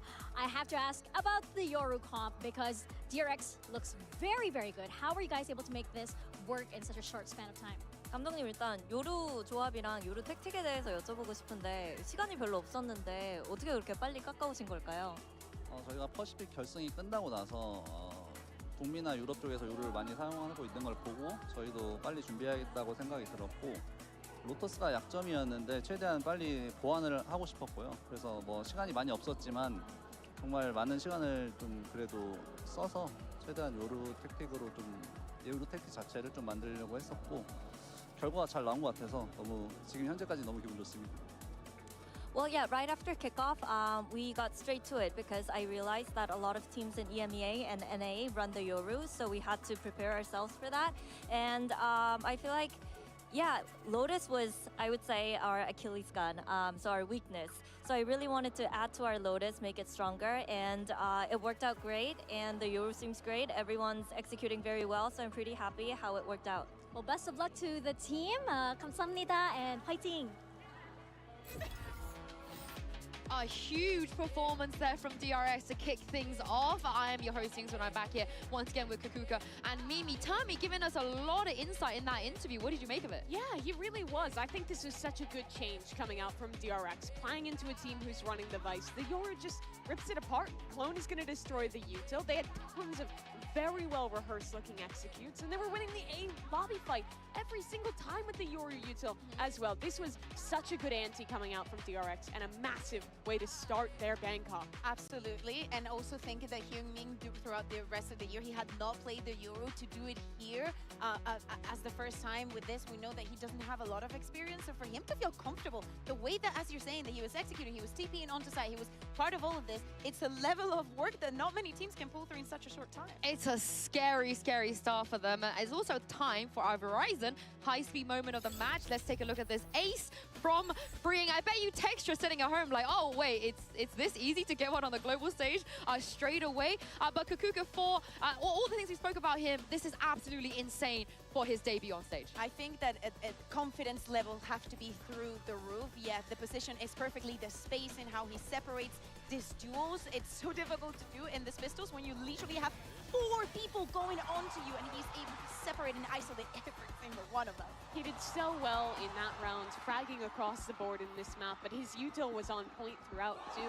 His missiles are such a big key of their executes on these sites. I think his drone pathing was really good, combining with how Hyunmin was scaling on that Yoru. Everything just looked honestly perfect for DRX this game. We do have to speak about Mako as well, because in an era where all of the regular players not making it here, Mako being the one-on-ones that did end up making it here, Mimi, there is a reason for that, and he also looked so good on map 1. He's always been a beast on land, and he shows it here again, and we get to look at some of his best moments. His stats were outstanding, but that's in the context of him now being the IGL for the team, now being the veteran player for them, but he's still doing the things he's always done better.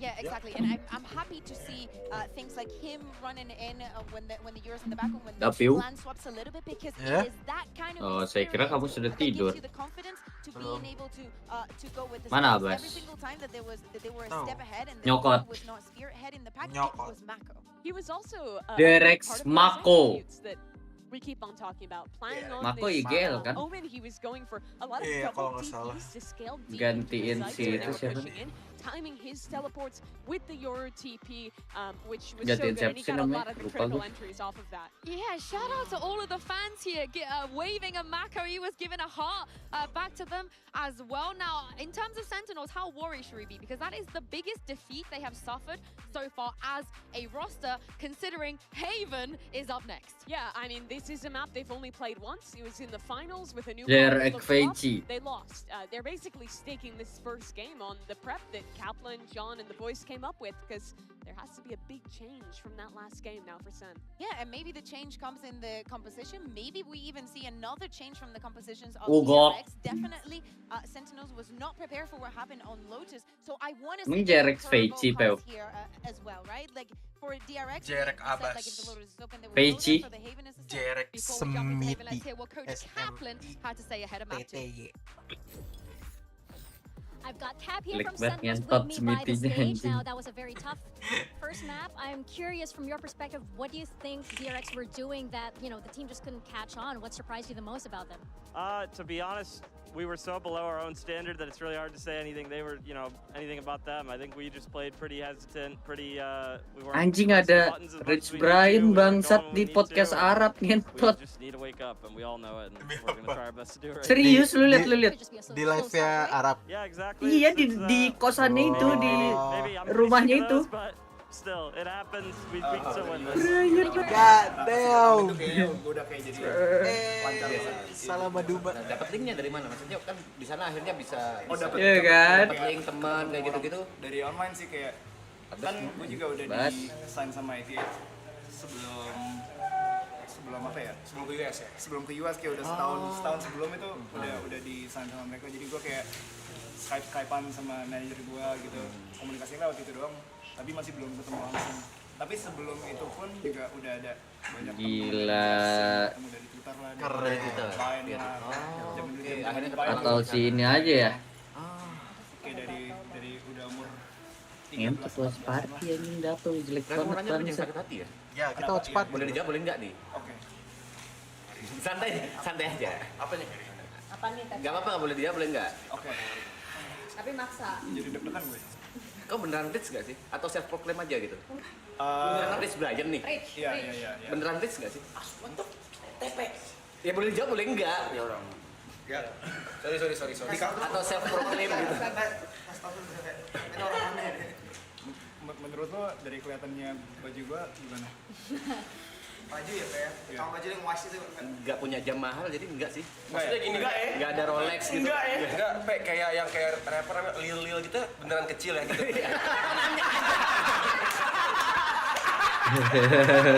Lil. Beneran. Gua ketemu Lil Yati dia. Gary ini kan jago masak anjing.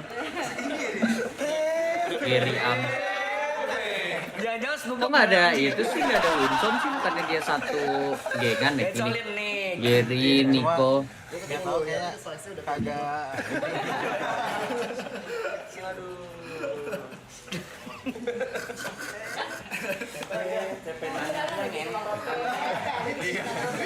Itu memang segmen kayak gitu. Habis dia Cepet banget pertanyaannya. Apa? Mas P. Dia tuh jadi bikin kayak studio game gitu ya, streamer isinya apa gimana sih, Pak? Secara juga sih gua. Iya kemarin Itu gua hasil ngeliat record bukan ceweknya si Setelah siapa? itu Lagi streaming juga dia. Lupa tapi itu. Coba. Oh iya, tadi gue mau nanya, Bray. Di sana tuh living cost. Ini kan walaupun gue sempet dengar lah dari beberapa temen gue, tapi bukan di LA. US tapi bukan LA, ada yang di SF. Nah, kan itu SF itu San Francisco. Iya. Kasih tahu aja takutnya. Sekarang hukuman full orang berapa lama sih? Cuma kasih tahu aja ke dia, takutnya nggak tahu. Tau gue kan kalau di LA itu kan kayak Jakartanya gak sih? Iya. Back to DRX. Hey Ben. Little bit more reach for Bane. He has really looked at his best so far. Let's see if DRX can continue or if Sentinels have something in store with us with a little bit of a change up of their own. Only the single duelist this time, and look at this, they are so stalled up, so ready for this RDRX, and this is going to allow all these rotations to come through. Sen needs to pull off, and they do. This is Hanya really, kosong really anjing smart. langsung. They were read like a book. Gila, kenceng banget, kenceng. Just gonna linger in garage here. Mako just there at window. Salvos clear out either side of these connecting halls. Freeing able to find one. Second's gonna be taken down. Coming noted there on that flank as Freeing also falls. 2 kills found, and Mako just not quite fast enough to find the punish here, but they know that they have Zelsis widely surrounded, so they really want to try to flush him out, but he gets the headshot. Puts Mako on the floor. And not gonna be able to come through on this B site. They once again do get ushered across now in towards A. 2v3. Spike gets ready to be planted. Should be really defendable. They're getting aggressive towards short. Now, but Bane just draws it. Chinese nih. Anjing lupa gua upir ya, gue inget gua dapet streaming anjing. Baru gua mau ngomong Chinese. Chinese. John Cute. Wah anjing hampir nge-whiff si Bang tolol.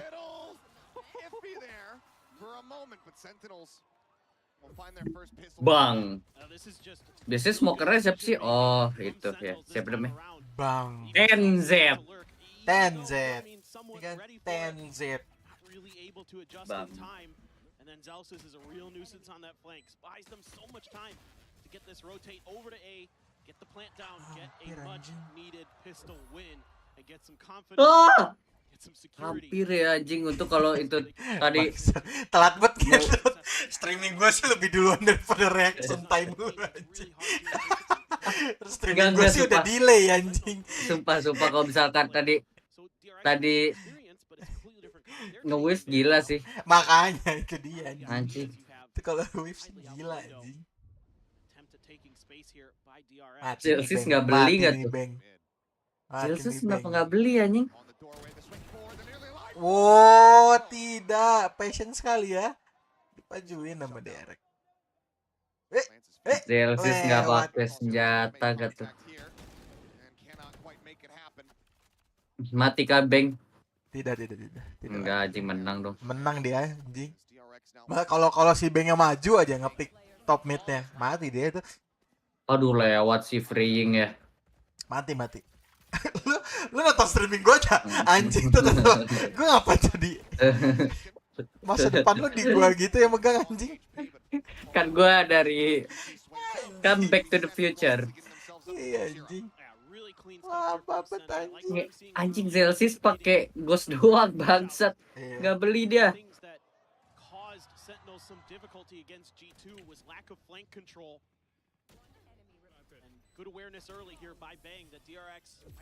John Cutie anjing, John Cutie keren banget cok, kayak cool banget anjing. Kayak kalem banget nggak sih John Cutie, kayak diem doang gitu. Badannya gede kan, keren. Kayak Abbas dong, badannya gede. Kayaknya Abbas gendut, kupisan, jelek. Rambutnya cepak, anjing, mukanya Jawa, apa keren anjing. Anjing. Rasis.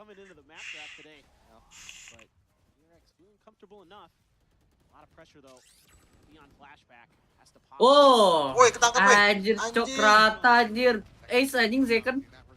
Apa-apa lagi anjing. Zeken yang mati di awal berarti. Bongkar. Lah. Jelek streaming lu anjing. Ayo gitu, drone John Cutie loncat-loncat tuh ke air anjing. Ke atas. Anjing. Oh, si Celsius ngincer buat biar bisa beli Phantom Vandal barengan.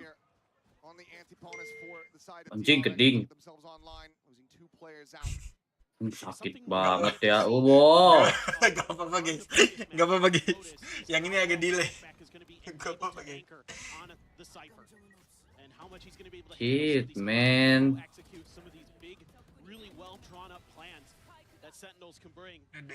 Dominating anjing. Telo. Pas. Abas lagi cokot duit. Cokot 20M. Nyokot ke dia, tentang PC baru. Anjing hampir.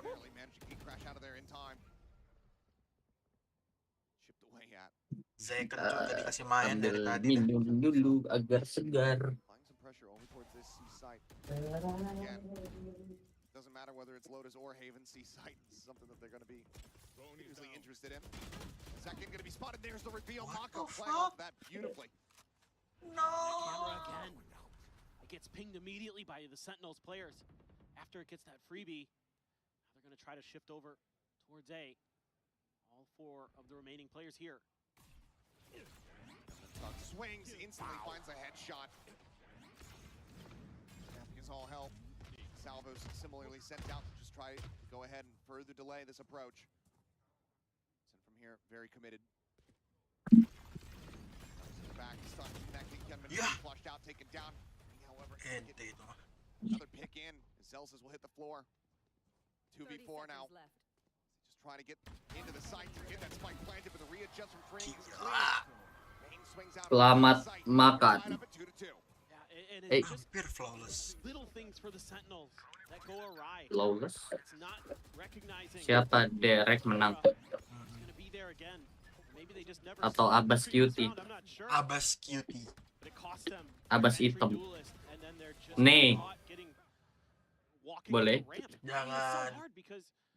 Biar stream kamu hilang. Biar grinding lagi dari awal. Bang, capek anjing. Capek. Nonton apa ya? Sambil makan. Enaknya apa kalau sambil makan? Streaming saya.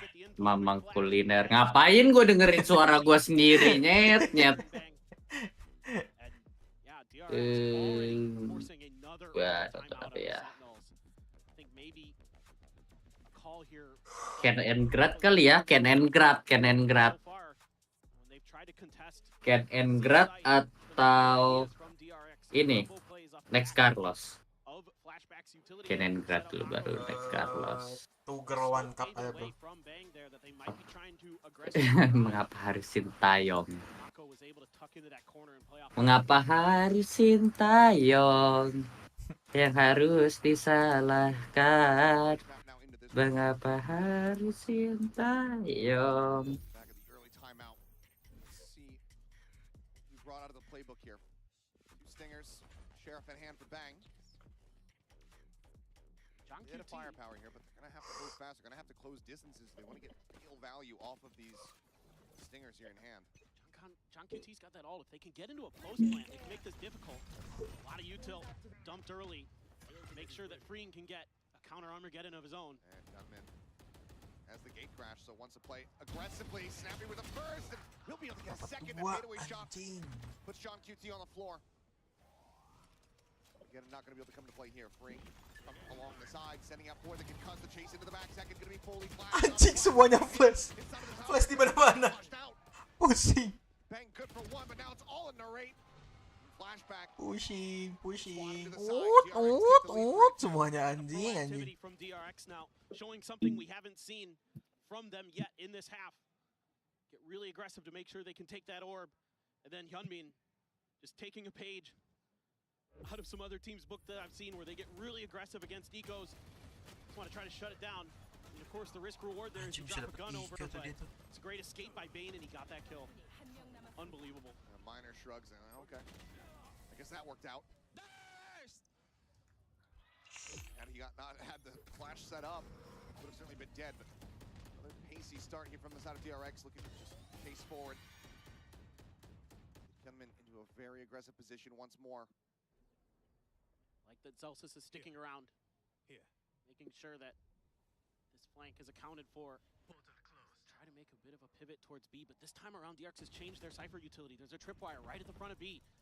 John QT stealth drone, I don't think saw anything. I think Mako was able to avoid it. Dodge it. Another gate crash set up. Oh, in the open, but yeah, second. Very solid peek into the B site, catches Bane across over by that C-Link. Anticipating someone to try to play contact off that trip. Nice heads up play from Zekin. Drones looking for some spam, but pops inside of the smoke. Cosmic Divide now going to be called through. Armageddon trying to roll out the red carpet, but John QT is able to find Hyunmin. And in the end, this is just going to be an exec here onto the A site. Gets himself entry. Potential flank, and yep, Mako not reading that at all. Spring trying to hold his ground. He's only able to find a singular kill. Dapat nih flashback. Wah, GG. Hampir anjing dapat 2 dia. Subdues him, prevents further damage taken. Gets us tied up at 3-3. A really creative utilization of the space that they're able to take. Getting Zekin up on top of those boxes and just holding the position and using this Cosmic Divide across 2 different sites. Really, really intelligent stuff from the Sentinels players. Like that they're digging into the playbook here to show us something really interesting with the way that they're able to layer. And again, the reaction from Zekin to take down Bane to kind of open up the round.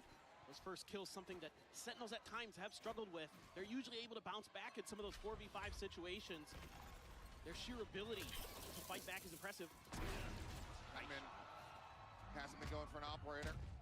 Didn't see it even once there on Lotus. brings it out, catches them completely off guard. Stealth drone going to be able to confirm that forward presence here from Zelsis.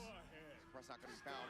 They're on Armageddon now, going to be called out. The Steel Guard as well, going to be layered in on top. Two players losing out on their weapons here, trying to hold things down. Over on this sewer side, Hyunmin will find one. Sentinels continue to storm their way forward. Themselves now into a 3v3. Stealth drone to go ahead and check out the rest of the site. Nothing going to be spotted. Hyunmin throws on the master dimensional drift down here in play. Thorns get popped. The rest of the player's going to be held out.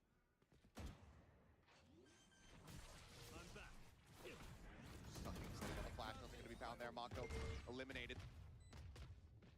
Still just has this operator. Flashback needing to try to open things up. Ya, nggak ada yang ngeliatin heaven-nya. Around the wall, Hyunmin playing up close and personal. A rolling thunder going to be invested. As he jumps away, would have to try to hit a very nasty no-scope, but cannot make it happen. Flashback now on the swing, finds one, the headshot found. The player just below him, Narrate will strike, and Sentinels will regain the lead. This is a really cool execute with the ultimates from Sentinels. It's a nice shot, a good opener, and this is what I'm talking about. Even though they lose that first player for free, Sentinels can still fight back.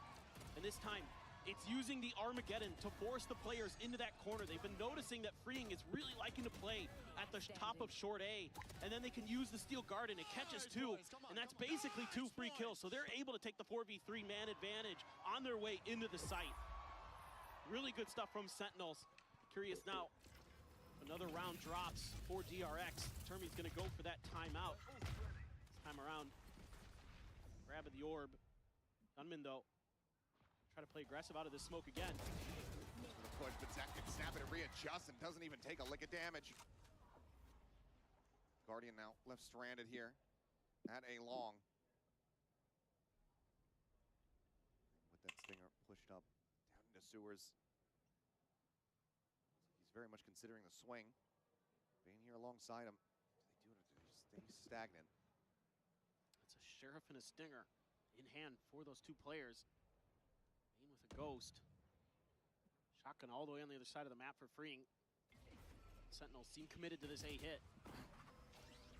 And when you use Paranoia, going to be sent out. Mako just trying to go ahead and slow up the flood. Push on his corner. Freeing going to be good for 1. Tucks in around the back. Bane. Diapain itu tadi? Aduh, diapain ya? Flashback now with just a Bucky slowly creeping his way in towards A lobby. Seems like, yep, oh well, it's absolutely confirmed from here. John QT will be the one to put him down. Just 1 casualty is Sen now. Stretch the lead by 2 rounds. Yeah, just really good stuff from Sen. Coordination really starting to come into play. Zekin winning some of these early battles, anticipating that there's going to be a flash play and a player bouncing out of that smoke to try to cut him down. Reads it beautifully, and the up on top of the box, and the finish onto Freeing's poor trapped body. Not much he could do in that position. Indeed. Timeout now for DRX. Sentinels really starting to get a read on this half. DRX, 3 rounds in a row there, and you think, oh boy. Happening again. Yeah, but nope. This is the Sentinels you expect. The mental on this team is incredible. They have fought back tooth and nail so many times in Americas in kickoff this year. They played a lot of maps to get here. Certainly they can still do damage. Starting to come together. See though, with the intervention from Termi, turn the tides, as we saw, as soon as he pumped the brakes. The whole rest of the map, frankly, was just a win streak from DRX. They didn't drop anything after that last timeout. Sentinels to make sure that that is not going to be the case here whatsoever. Weapons back into the hands of DRX. Just the jet knives available for Sentinels. So those ultimates going to have to play catch up a little bit, but there's still time to at least get the Armageddon and Steel Guard and rotated back up before this half comes to a conclusion.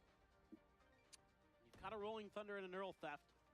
So this is what I was curious about. I was thinking maybe a little bit more A congestion here from DRX. That seems to be where they were able to really make life a nightmare for Sentinels. Sentinels trying to get through that garage towards C.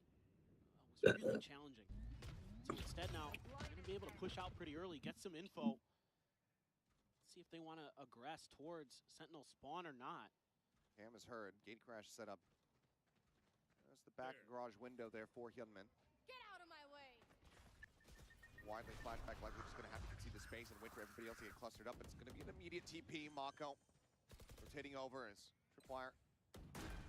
The stun there on the John QT will now be finished off. Gunman and Zelsis. He's sticking around, but as you say, the clash potentially about to take place, but no, Zelsis just plays it out quietly. Rolling Thunder now gonna go across. This is dodged by absolutely everyone as they look to refill the space. Drake gonna be shoved away. Zekin, however, gets a reset on the knives. He finds a headshot, flashback put down on the floor. Gets himself over to Cubby, tucks away. Zelsis though, spray a little bit too wild. Gunman able to collect. Force further and further away from the site. Flash out over the top. Trying to stack up bodies, go for the defuse. They're blocking out the stars. The grab well is not getting the pull through. And DRX No way. to a victory. No way. Being the only one What left standing, the that does fuck? significant damage here. Stopping DRX from accruing cash. But they shorten that gap by just one round. What a gutsy play call here by DRX. Down in numbers, time ticking short. They can't really push towards long to try to clear it. So, you know that they've got the Astra. Just protect the diffuser as best as you can, and it comes just in time before John QT finds two. Insane timing there by DRX. A bold call, one that is rewarded. Waduh, Into the action nge-whiff. here in mid. Gunman Tapi dapat does untung. get shut down. Sentinel seemingly just trying to shrug off the previous round loss. Flashback tucking away inside of the cyber cage, keeps himself protected. There's the Armageddon. Rains down, stem up this approach from Garage. And now play quietly. Drone, however, gets the spot on multiple players. Tons of info. Continuing the push. Ambitious, to say the least. You saw so many players in Garage. And that's gonna swing it. Okay, he does. And he's gonna look to just try to get scot-free. Reed peeks and finds second as well. Zelsis is eventually able to go ahead and peel one back, but now the neural theft tells all. One enemy remaining. Say 3v2, but now Ying. down to one. One tap. Zelsis. 43 seconds to try to play with the spike. Recoverable, yes, but where do you try to go? I don't know. This is very, very difficult. 30 seconds left. And the way that spike is around the corner makes it so hard to just grab it and leave, but he's able to do it just Grabs it, but barely. look at flashback. He's got himself up into window here. Footsteps are going to be heard. It's widely just a rotate to try to save it. Oh, flashback doesn't hold the angle. Spots him. Celsius now turns back. And a couple shots into the shoulder. Doesn't get the kill. Celsius, an opportunity. The fault line does not connect, but here comes the swoop in. And he will die before the spike can get planted. 5-5. We are tied up once more. This is just really uncomfortable for Sentinels. They use the Armageddon to try to find a way through, and right as they're about to make their move, they were watching that window like a hawk. Narrate was just staring at it for the longest time. And right as they're starting to try to creep their way forward towards the C site is when Freeing strikes. Then he doubles down on it. Absolutely incredible what Freeing is able to do. And Flashback is having a whale of a time over on C. Questions for me about his ability to anchor, he has answered the call. Absolutely. Well, immediate gate crash out towards B. Salvos get exchanged. Get tagged up, swing out of the corner before the stealth comes in. Mako finding one, now is going to be pinned here, but Bane comes to the rescue. Might not be able to save his captain's life, but he certainly has made up for it. As 2 kills fly in, the spike gets left there. The top of the sewer ramp. Covered now by Zekin, but just one moment. 3 players from Sen. Three players ready for this on DRX. Abbas, udah ada Abbas, Abbas. Flash at the ready to send it loose. Abbas. Over the top, and almost steps Ah. in. Zekin will now get Abbas sudah balik, Pel. Mana, Bas? Mendengar defend. tucks back in towards sewer. Abbas. Just gonna be hanging. Abbas. Wants to try to double pump this a little bit, go back over towards A, but Fring hasn't moved. Slowly starts drifting now in towards the back. He's here, ready to strike. Second, if he tries to stick the plan, he might think that he has this for free. Taking his time with it. He's got to worry about the salvos. 27 seconds remaining. Valvo sent, as you say, forces him back.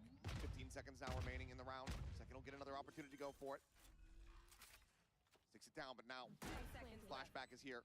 Ready to strike, jump into the window, and for a brief moment, it looked like he was going to be good for it. Apa Abbas? Find the kill, and DRX will find themselves in the lead. Absolutely tenacious stuff from both teams in this round. You know, it looks like DRX has got the door shut. Mako here, not able to TP out before gets the inability to do so. And Yunmin there playing the flash. And then they lose a couple players. Lu kenal Abbas, Pel? Like they might be able to recover. Enggak. Taunya Smithy. Yang hitam itu kan? Yang putih, Smithy yang putih. Kalau yang hitam itu namanya Rizky ya? Bukan. Siapa ya? Dokai. Smithy bukan hitam juga ya? Tahu gue sih Smithy hitam. Smithy ada yang putih, bro. Gue taunya yang putih. Kalau Rizky coklat. Rizky nggak tahu gue. Gak kenal gue sama Rizky.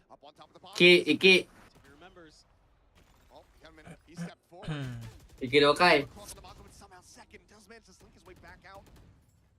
Sombong banget ya Abbas ya. Kita panggil apa? Ki. Wah, anjing dapat 2. What the fuck? Wow. Iki Dokai. Oh my god, Strogea tidak di flash. Wah, itu gigi sekali. Wah anjir, dapat 2 gak tuh dia pakai itu shorty. DPO. Anjing. Second. Wah, nice. Anjing. Nice second. Dapat 2 anjir, the hell, bruh.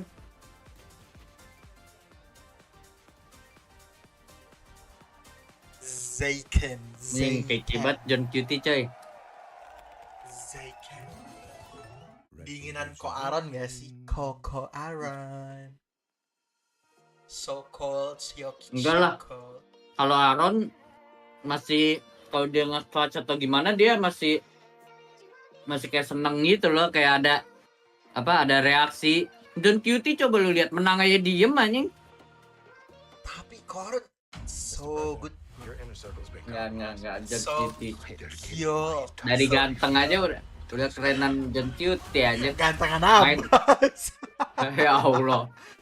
Abbas sampai selangkangan gue juga gantengan selangkangan gue, Parah banget, anjing. Parah banget. Parah banget guys, anjing parah banget. Abbas tuh mirip itu anjing Lucis, tahu Lucis nggak lu? Lucis apa anjing? Lucis Ion. Engkong. Bangsat. Oh iya deh. Bangsat Lucis. Iya deh, baru ngeh gue. Nggak, gue pikir Lucis bacaannya gimana anjing. Away from diving into this second half here on Haven, DRX's map pick. We currently find ourselves tied up 6-6. Berarti Dokai Cindo dong. Kalau mirip Lucis. Lucis mana ada Cindo, Cok? Dokai mirip. Seperti kalau mirip Lucis berarti seperti Cindo. Lucis aja hitam anjing. Aduh, jangan gitu. Engkong tuh bener-bener adanya si Oyong anjing, mirip banget, bedanya lebih gendut aja.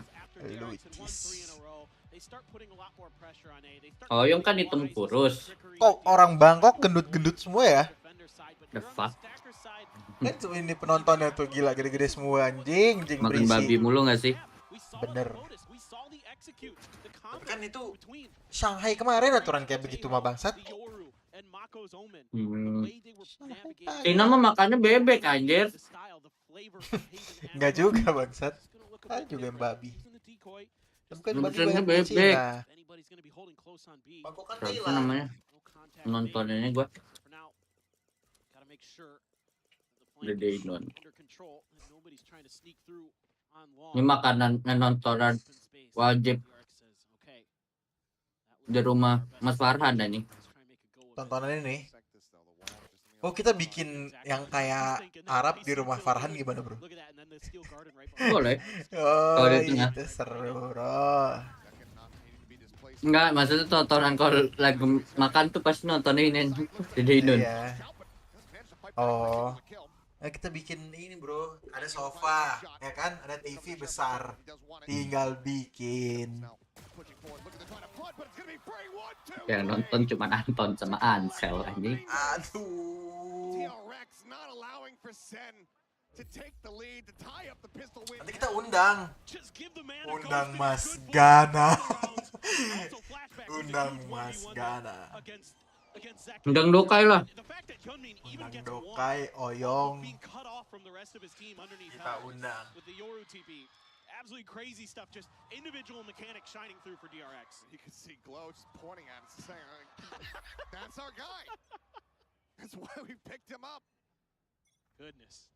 4 years he's been in the scene, and it's the first year that we find him in Tier 1. I'm getting the stun out, freeing, forced away. Aftershock does get a pulse of damage off as they look to try to overwhelm him. They've been hovering nearby, but it looks like eventually just going to have to cut their losses. They do offer up some damage as the rate and bang get tagged, but that is a potential weapon recovered here for the side of Sentinels. Right there. It's a huge loss and a great dial-up, a great combo of utility there. Elsus now has it, stomping their way through. Bane. Anjing. Oh, headshot. That he tries to go for Terus the gak low Bane-nya. No way to get out. Spike now planted. More players from Sentinels. What damage can they deal? Drag this round back into their favor somehow. Throw Zelsis at him, see if anything happens. See if he can put that Bulldog to good use. Lead with a stealth drone, potentially from heaven here. Zelsis try to maybe set up here the flash. Arc Rose immediately gets destroyed. Savo sent to try to force flashback out of the corner, but Jadi Nun jago banget dah. really take that space away. John QT will be able to find one. 2 casualties on the side of DRX, but now up 8-6. And this is just great positioning from DRX, setting up in this post plant to defend against the Flood. And this is something the Sentinels love to do. And if you give DRX the time to get into post plant positioning, they will more often than not convert against you because of the way that this DRX coaching staff prepares their players. Abbas. Apa, Puki? Mana aja? Udah selesai nyokotnya. Nyokotnya udah selesai. Lu, Bas? Sudah Lama baru banget. ketemu Rich Brian dulu di jalan. Rich Brian. Brian. Brian. Pasti Brian. orang Pamulang itu pasti. Rich Brian. Anjing Dede Nun makan itu, Cok. Makan puyang anjing. Bangsat pujit hayam anjing. Ada udah lihat, Mas, yang dia nangkep puyang, Mas. Sering nggak nonton dia? Enggak, yang baru, yang dia baru kemarin Iya, nangkep puyang yang ditendang. Sama Kage. Iya. Kage hutan kan? Kage hutan anjing. Bangsat ditendang anjing. Kiprana. Siapa lagi? Itu kalau kata gua apa hantu juga takut anjing, hantu sama binatang-binatang anjing. Kiprana, terus si Panji. Pan Hakim gitu sah ya. Iya, Pan Hakim. Yang seru banget deh. Dede ini kan di Garut kan ya mesti ya, Mas ya? Ya. Kayaknya semua di Garut serba ada dah. Kan masih banyak yang itu, nggak terlalu kota banget. Bukan nggak terlalu kota. Emang iyalah orang isinya gunung semua anjing. Gunung gede-gede semua kan, tapi di Garut isinya, Bos. Dingin banget, Cok. Ayo ke Garut, Bos. Ke Garut 2 tahun yang lalu kan. Enak aja ke Garut, sumpah. Banyak buat pemandian air panas. Adem. Tapi dingin banget, Cok, asli. Di kaki gunung tuh. Kita ke Batu Jajar. Batu Jajar panas, anjing. Yosman nanti. Ketemu Dokai tapi kita. Ya kan bentar lagi gua. Ya elah, lu gak tahu aja lu orang Abbas. Elah. Visi baru. Iya, ilah. Gila. Kapan lagi? Seminggu nanti tuh aing diceng-cengin tuh. Udah udah PC baru, PC-nya juga datang sendiri aja datang Pokoknya apapun kalau dia mati di game katanya ya ya Bas, iya lu PC lu tuh udah bagus Bas ya. PC baru, lu udah bagus sih monitor Bas, masa baru, ya mati ya anjing. masa mati Bas. Kan biasanya kan Ya sebelum-sebelumnya kan elah. habis gue gini kayak coba PC yang bagus gitu kan. Iya, Saka selalu gitu. Udah gak bisa Sekarang lagi PC nanti lu dia. bagus. Pokoknya kalau dia ngomong kayak anjing nge-lag anjing PC aing Oh. frame dia gue bilangin Parto lu Bas, gila lu Bas, parah banget lu Bas, soalnya gue gitu ya. Monitor baru, terus mau apa lagi? Hertz nah. Babi. Toto ngeblink cok anjing, FPS aing ngedrop katanya. Pokoknya gue langsung Ngedropnya dari 500 ke 400 pel. Iya, ngedrop kontol itu mau Bas anjing. Langsung Cuman pamer doang. Gila toh, parah banget toh anjing toh nih orang toh. Grinding kayaknya Apex Predator. Ini mah top 20 lah. Cok, coba anjing kalau nggak gila mamane. Gila kalau solo. Emang lu pikir ada yang mau main sama lu? Agak Bas, lu solo. Iya kan PC lu udah bagus soalnya. Kita kan PC masih kentang. Masih kentang, tinggal lu aja sendiri. Kita orang sih Valo. Kasian banget aja ngabas PC. Gak boleh tahu Bas, kayak gitu Bas. Kata Bas serba salah, hidup gua PC gua kentang dikatain. PC gua gua baru dikatain. Aduh. Jangan. Tapi kayaknya kalau udah bagus bodo apa kayaknya. Bodo amat gimana? Dikatain juga udah bagus sih. Jelek banget. Tapi nanti kalau lagi ngeluh sih tetap gua bilangin Parto kon.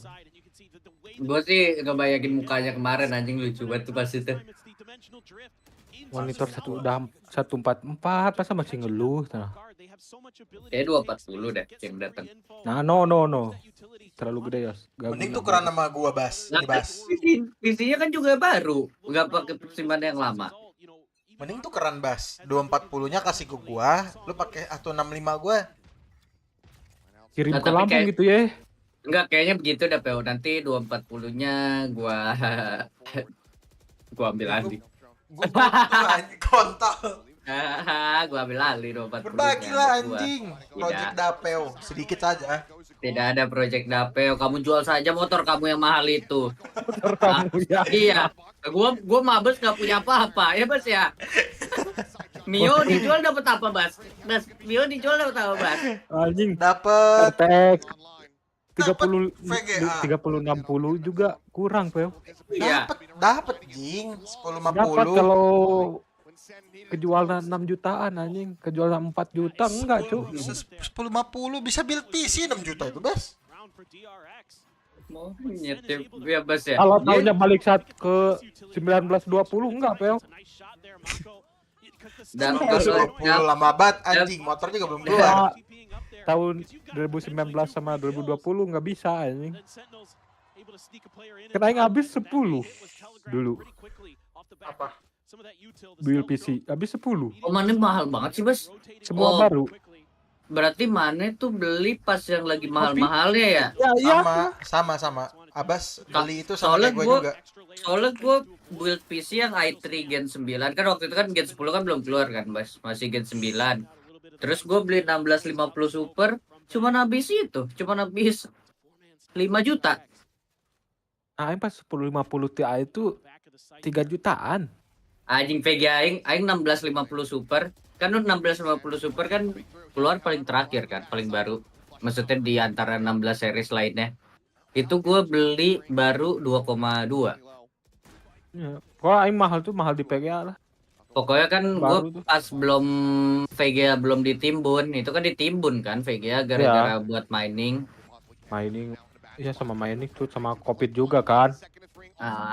Nah gue beli sebelum Covid 2019-an pas sebelum ada Covid.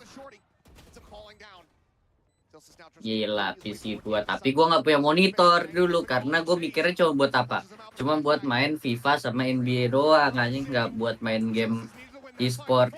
Kirain kalau monitor dikasih sama itunya. Apa? sama toko komputernya. Ya, Karena gratis ya. minta bukan gratis. Awal dikasih monitor yang bekas gitu loh.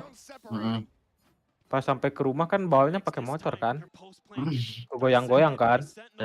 Rusak. Layarnya iya. Haji gue kasihan. Demi Allah gue kasihan banget cok. Gue sih beli PC, build PC bawahnya satu-satu anjing, kayak hari ini gue beli VGA, terus nanti gue pakein itu gue baru. Udah 2 motor itu aing bawa. Cuman tetap aja karena nggak pakai dus kan. Jadi kayak buat. Berarti mana waktu itu dimodalin babe? Iya.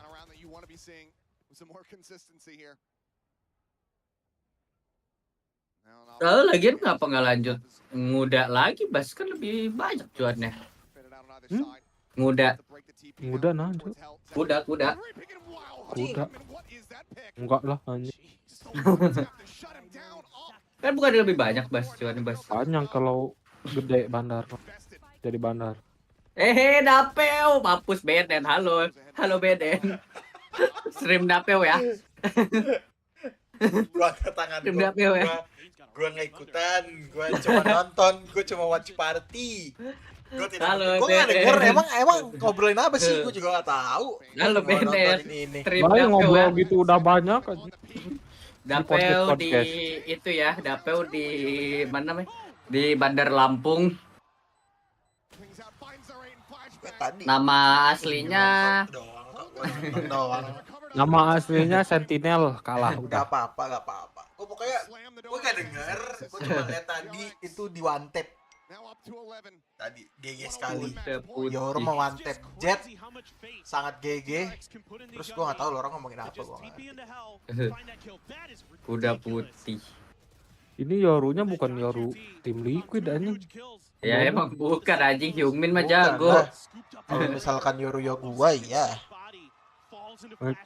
Yoru tim Liquid sih aneh anjing.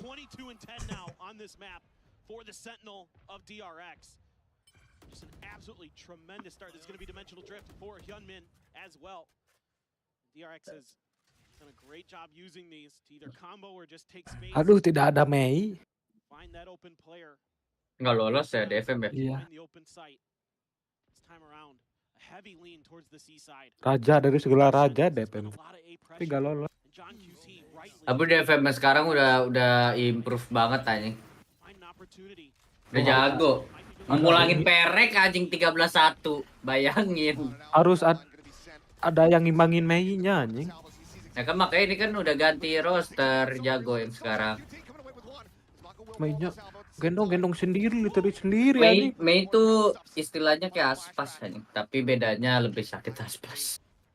Lebih konsisten anjing aspas. Aspas tuh sakit banget cok. Mau tolol temennya juga tetap jago anjing.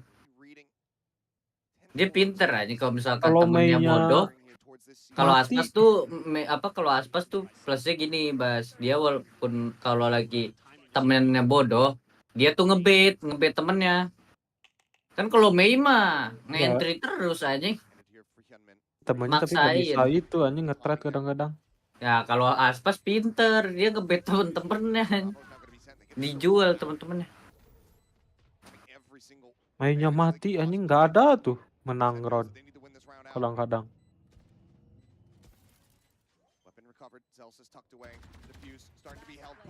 Apa turunin Smithy aja kali ya PW? Gantiin situ PW. Apa? Aspas. Bisa. Turunin Jing ganti Abas Jing. Iyalah.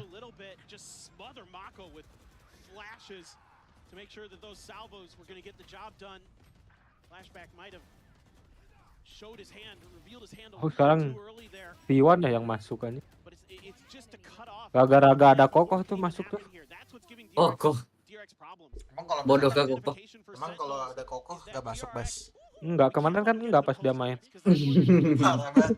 Parah banget chat. Chat emang enggak, Cok, kenyataannya gitu. Kabarin kokoh. The best sniper in town. Terus dia bilang. Talon lagi T1 bro. Terus dia bilang, anjing, kok gak lihat yang di Tailo? Habis AWP bro.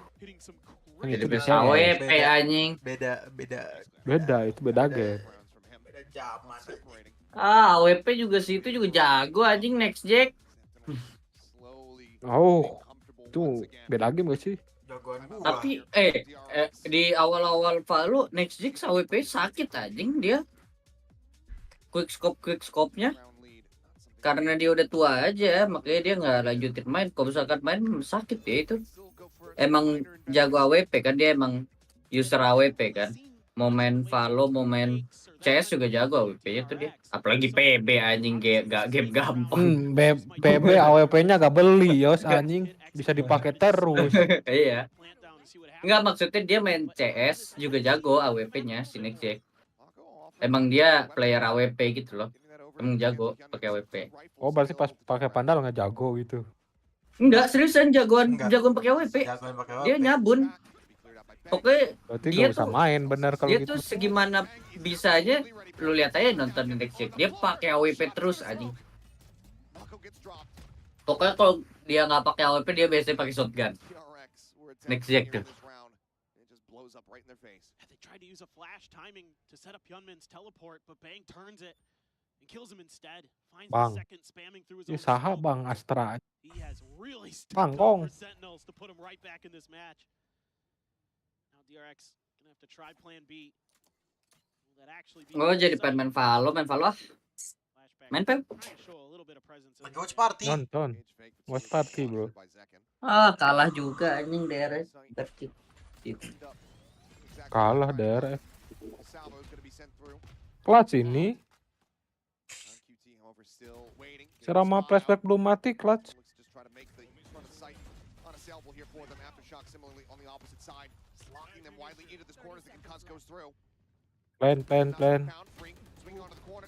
Plan. Nggak bisa Plan gitu block Bas quick. konsepnya bro. Abas tuh kayak orang-orang diamond. Ya. Melunjak kamu ya Bas ya. Orang tuh di clear dulu baru ngeplan. Ini belum clear apa masih perang satu ngeplan. Waduh. Kaper bro. Percaya saja pada teman. Nggak percaya, Kamu jago abisnya mati dua ya kawannya abis Nah, itu. iya Abisnya yang ngeplan mati, abis di defuse.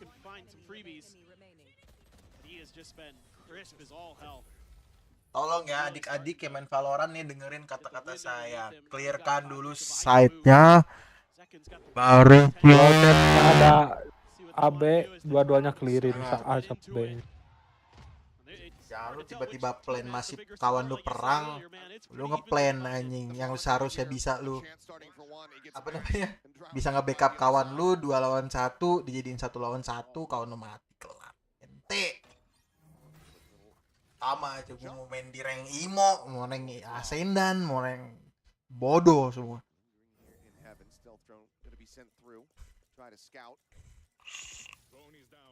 Might not have gotten the vision on Hyunmin, but there is a player in that spot. All missiles away. Attack now, getting ready to begin. Salvo's going to be sent. This is nice. You baited out quite a bit of utility. Sent the clone. You're just taking your time. Trying to show that maybe you've rotated to another site, seeing if you can convince another Sentinel player to move off.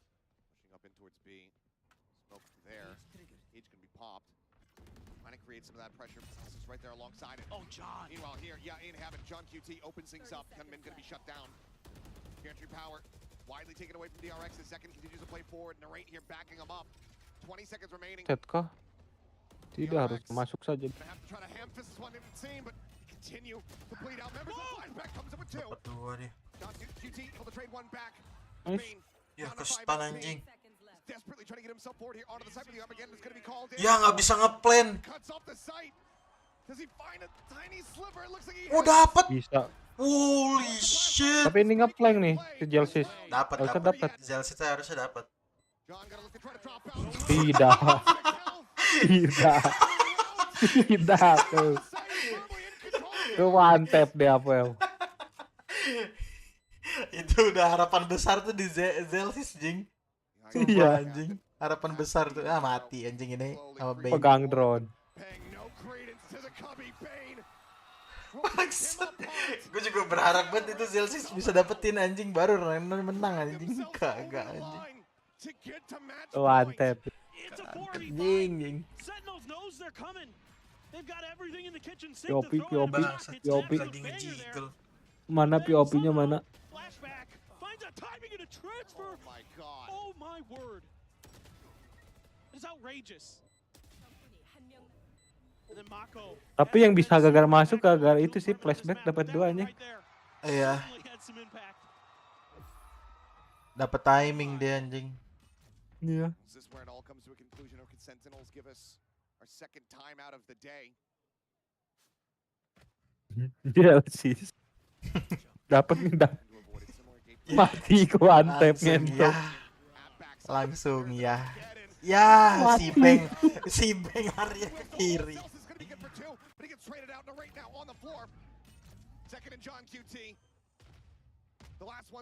Tripi itu udah ente kayaknya dapat. Ya. Wah, perang itu berdua anjing. Gak ada yang kena. 2-0. Waduh. GoPro.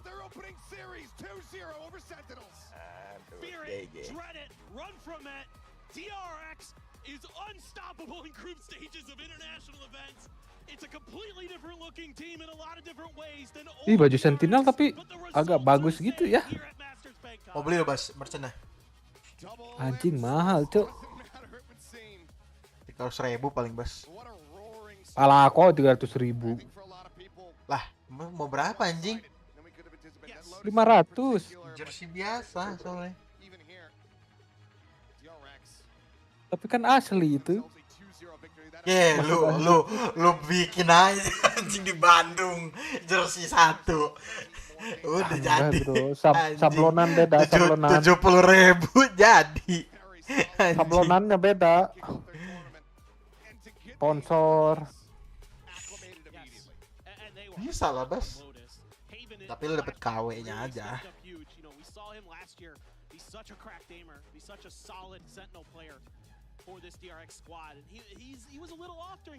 Tulis nama lu di belakangnya. Dokai. Sebenarnya sih sama aja, bukan KW sih.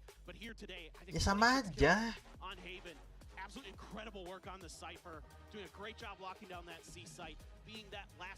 Bahan tinggal disamain. Gitu aja sih sebenarnya. Unfortunately for Sentinels, it seems like it will have to be that slow start. We're starting to come online. We were seeing the gears turning here on Haven, a map that... Mau follow Bas? Glory, man. Oh, BS kok disconnect. Reconnect tau. Bas. Oi. Menurut Bane, Manchester United masih punya kesempatan untuk naik nggak, Bas? Atau udah pasti kalah? Tonton saja King Madrid kalau pengen kemenangan. Emang kalau nonton si MU kenapa? Kenapa Bas? Pasti kebanyakan harapan kalahnya. Kok gitu sih, Bas? Kayak Sentinelnya kan merah tuh. Kalah kan? Direct putih. King Madrid, bro. The fuck? Ini mau digas apa tidak, bro? Halo? Apaan? Valorant. Kita main lucu. Katanya lu lagi nonton aja Udah lu. kelar. Siapa yang menang? Derek. 2-0. 2-0 dua-duanya ini. Coba aku minta tolong gitu dong. Kamu mau ngapain? Kalau tidak saya selesaikan streaming, saya tiduran. The fuck tiduran? Ya. Gue nungguin Anton biar trio, Cok. Nah, kita main Biar sama Abbas, trio. Platinum saja. Fuck. Thank you, chat. Pakai CND. See you next. Wow. Kalau misalkan mau main Diamond pakai itu aja, pakai ini nih, pakai illness nih, jangan pakai CD. CD takut dipakai. Nih, gue kasih nih. Soalnya malam Jumat ya, dia main.